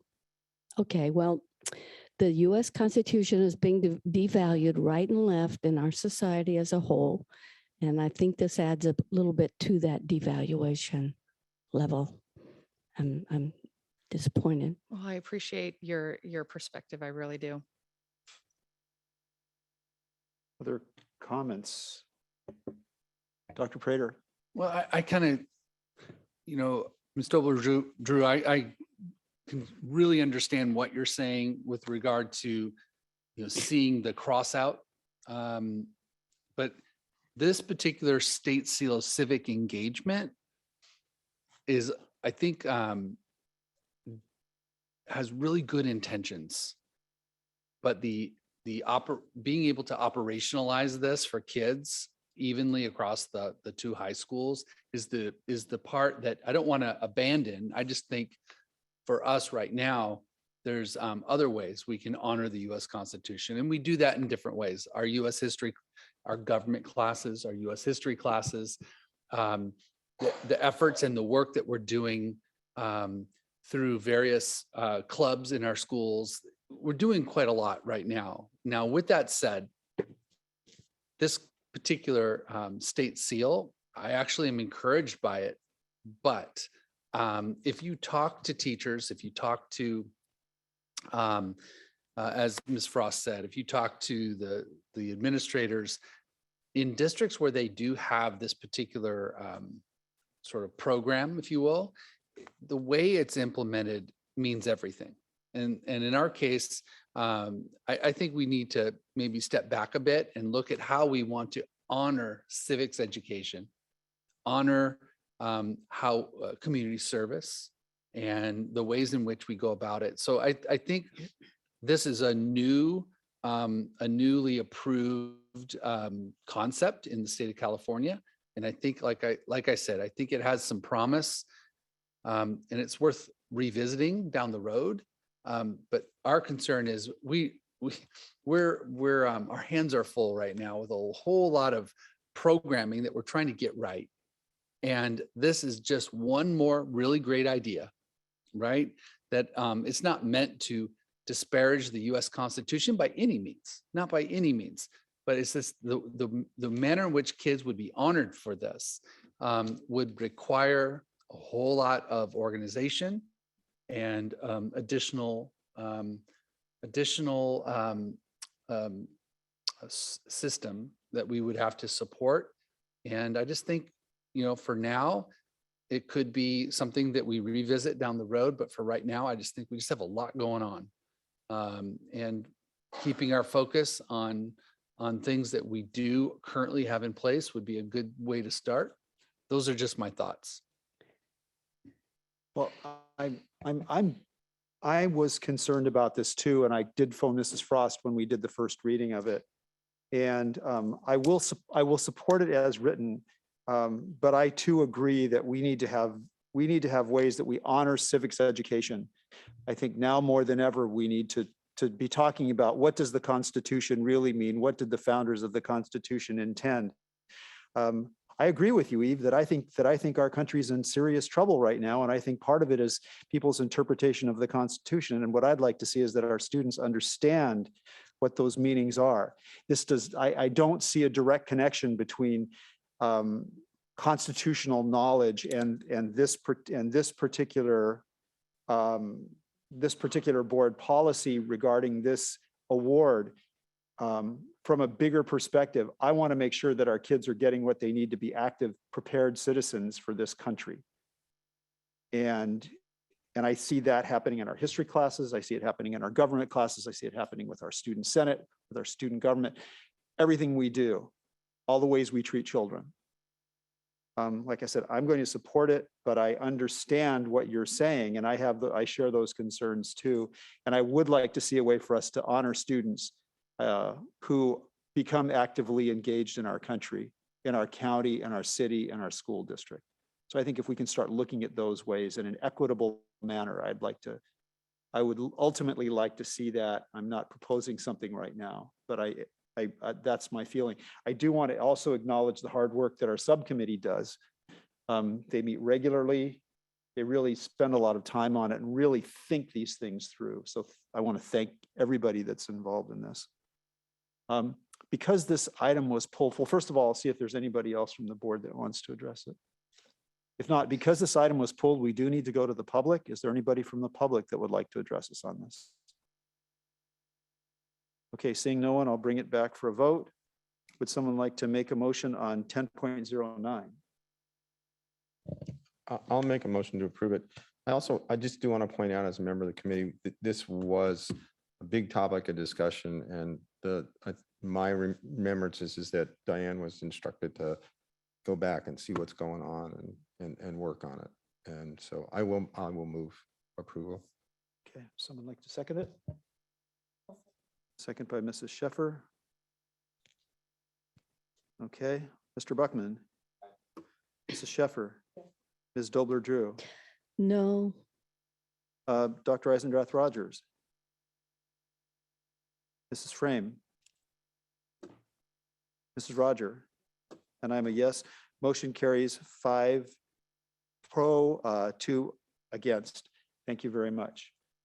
Item number 11.02, advanced agenda. Does anyone have anything they'd like to bring up?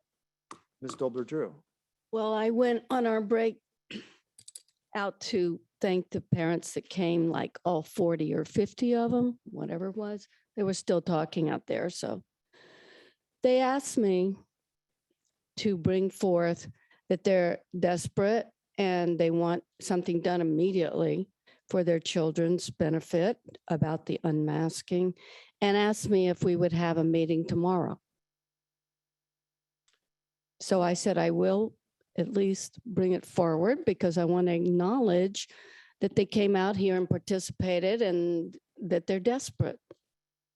So that's why I'm bringing it forward. Dr. Prater, could you address this? I appreciate people's wanting to discuss this. We're talking about having a meeting on the 24th. Also, it is impossible for us to have a meeting with less than 24 hours notice. That would be illegal, I believe. So could you address that further, please? Yeah, I would also concur that the respect that the parents that showed up tonight gave to the board and to this democratic process was encouraging, and I feel optimistic about it. I just appreciate that because not all people that come to these board meetings are respectful, and this group was, and they were articulate, they were considerate, thoughtful, and I know this is a very emotional issue. The reason I chose or I'm recommending, I should say, the next Thursday, so just a week from now, to hold a special board meeting. One is they, we're pretty, our calendars are pretty filled with all kinds of things going on this time of year. But I would say to you, the difference between tomorrow and next Thursday in terms of when we'll have information or what that might look like won't make a difference. And we gave a good hour and a half to hearing their stated concerns. I wrote everything down, I collected it, and to respect that feedback, I need some time to process and work with my team. And next Thursday, my intention is to present the board and the public with the facts that are before us, the roadmap that I believe the state will lay out for us, which is I'm reading the tea leaves, if you will. I think I understand what this California Department of Public Health will present as their findings and their recommendations, and how that will fold out in our county. And so my intention is to talk to various experts in our local community, some of whom were mentioned tonight, and really get their feedback on what they think we should consider as we move forward. So that way it's a thoughtful and measured approach. We will offer up multiple opportunities for parents to speak again around this exact topic, but we'll have a little more information. And we will present what we know as facts, and it won't be a decision point next Thursday, that special meeting, but it'll be an opportunity to hear from all sides. And I would encourage all sides to come, because there are different opinions and perspectives that weren't all shared tonight. And so for that, I would say we stick to our plan and have the special board meeting on Thursday. And then the following week, we have a board meeting again, March 1st. And on the heels, right before that board meeting on March 1st, the state is going to come out with their pathway, their recommendation on February 28th, I believe it is. So by March 1st, when we have that our board meeting, we should have collected input from the community, not loosely, but deeply. We will have the facts before us. And then March 1st, we'll be able to, hopefully you'll be able to hear a recommendation from me. And I think that's the most prudent and appropriate way to approach this. And that way, as a board, you'll have feedback from the community, you'll have the facts before you, and you'll have my recommendation. I think that's the best approach rather than having another meeting tomorrow. I'm not sure that will add value to the final recommendation. Those are my thoughts. Mr. Buckman? I have to say, I was impressed that the number of people that showed up, and we had people online and in writing. Some of them were parents, some weren't, and I listened to them. I also have notes that I made, but I also have to say, if there's 7,000, 7,500 or 8,000 students in our district, 14,000 parents were not here, and I have not heard from them. So I think that the plan that Eric and Clerk have put together is exactly what we ought to do. We need to gather the data, we need to look at it and not overreact. And so I support what staff and the president and the clerk are doing. Anybody else? Okay. Well, thank you. And, I would echo what Mr. Buckman said and what Dr. Prater said. I always appreciate public comment. And the fact that the public cares enough to come out and speak with us and tell us their concerns is very important to me. And I noticed each of the board members was attentive to the parents who were speaking here tonight and the parents who gave us written comments and who spoke to us on Zoom. I think we're going to have a robust discussion about it. And I think clearly what I think we need is a roadmap to getting kids back to school. They're back to school, thank God. We want to keep kids in school. As soon as we're given the green light, then we need to go ahead and act. But I think, Dr. Prater, what you've said is we don't know what the green light's going to be. We don't know what the state is going to mandate us to do. And I know that the public health department's rulings are essentially the word of law, right? Is that not correct? And and that we can't violate that without putting our district at risk. There's so much involved in this, and you and I have talked about this, the OSHA requirements, all that stuff. But those are all things that we're going to have to consider that I think we need a robust discussion about. And I'm prepared. I think what we'll be talking about next Thursday will cover the things that we need to do to get things back as normal as possible. Yeah, and I think it's fair to say, Mr. Unger, I think it's fair to say that I don't know anyone that wishes masks upon children, right? Nor adults as a function of education. And as soon as we can do this safely, and as soon as we can do this responsibly, I look forward to making that happen, or at least encouraging that to happen to this board. And because there are some really excellent points that were made tonight. But to Mr. Buckman's point, we haven't heard the other side either. I have actually, but we also are bound, even though it's easy to say, just don't pay attention to, or you have more power than you realize. I think there are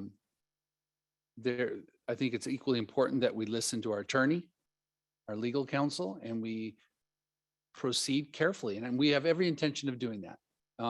Presenting the facts, presenting the risks and the benefits of what decisions are before us. And I think we're all kind of tired of this and ready to focus on all the right things. And I look forward to the day that we can remove these masks and bring in a sense of normalcy again, because I do think there are some real disadvantages. But I do think it's going to end up as a discussion point in front of this board. The way I see this unfolding is that it will ultimately end up in local school districts, governance teams to make this ultimate call. And that's why I want to spend some time over the next several days putting those facts together, putting the most likely scenario in front of the board, present it, and then hear feedback from the community, from the stakeholders, including our staff.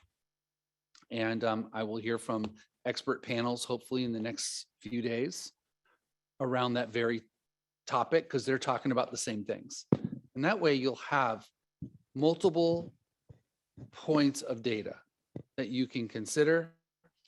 And then like I said, March 1st, I plan on having a recommendation that you can then as a board act upon with confidence. And my understanding is that the state will be giving us more information about schools, because we know the county and indoor masking has been taken off the table, except for unvaccinated people, of course. But my understanding is that we will be issued new guidance on the 28th. Is that correct? That is the expectation. And I'm hearing from my sources that there will be links to the county infection rate, hospitalization rate, vaccination rate, and that will be, placed into a set of criteria that say, okay, so if you're here, then it's strongly recommend. If it's here, it's recommend. If it's here, it's optional. And that's how I think they're going to present it. But before I go too far down that road, I just think we need to wait. I think next week I should have a lot more information. I'll reach out to my sources to gather as much facts as I can. And then when we present to you at the special board meeting next Thursday, we'll spend the first part of that meeting presenting to you. And then from there, you can hear from the public. And then the following week, it'll be March 1st. And the recommendations, the revised recommendation should come out from the state at that point. And hopefully all those things will line up and the board will have the information they need to make the best decision on behalf of our school community. Okay, thank you very much. Well, it is a shock that you can crowd people into a stadium one day and then have the kids have to mask up the next day. No mask for the adults in the stadium, and then the kids have to have masks. It just doesn't. If there were an emergency, those people wouldn't have gone to the Super Bowl. Last year, it was in Florida, and it was only less than half capacity. That now it's full capacity. What does that tell everybody? I mean, follow the logic is what I say. Okay, well, thank you. Thank you all. 12.01 reports by board members at this late hour. Anybody got anything? Well, I do. Because I want to acknowledge some classrooms that I visited. And on Friday, February 4th, it was Hundreds Day. I visited both Monarch Grove and Baywood, just to see how the teachers in their classrooms celebrated, and it was great. At Monarch Grove, it was wear 100 or dress up like you're 100 years old. And so it was really wonderful. And then some of the projects the teachers were doing with the students to highlight that day were just great.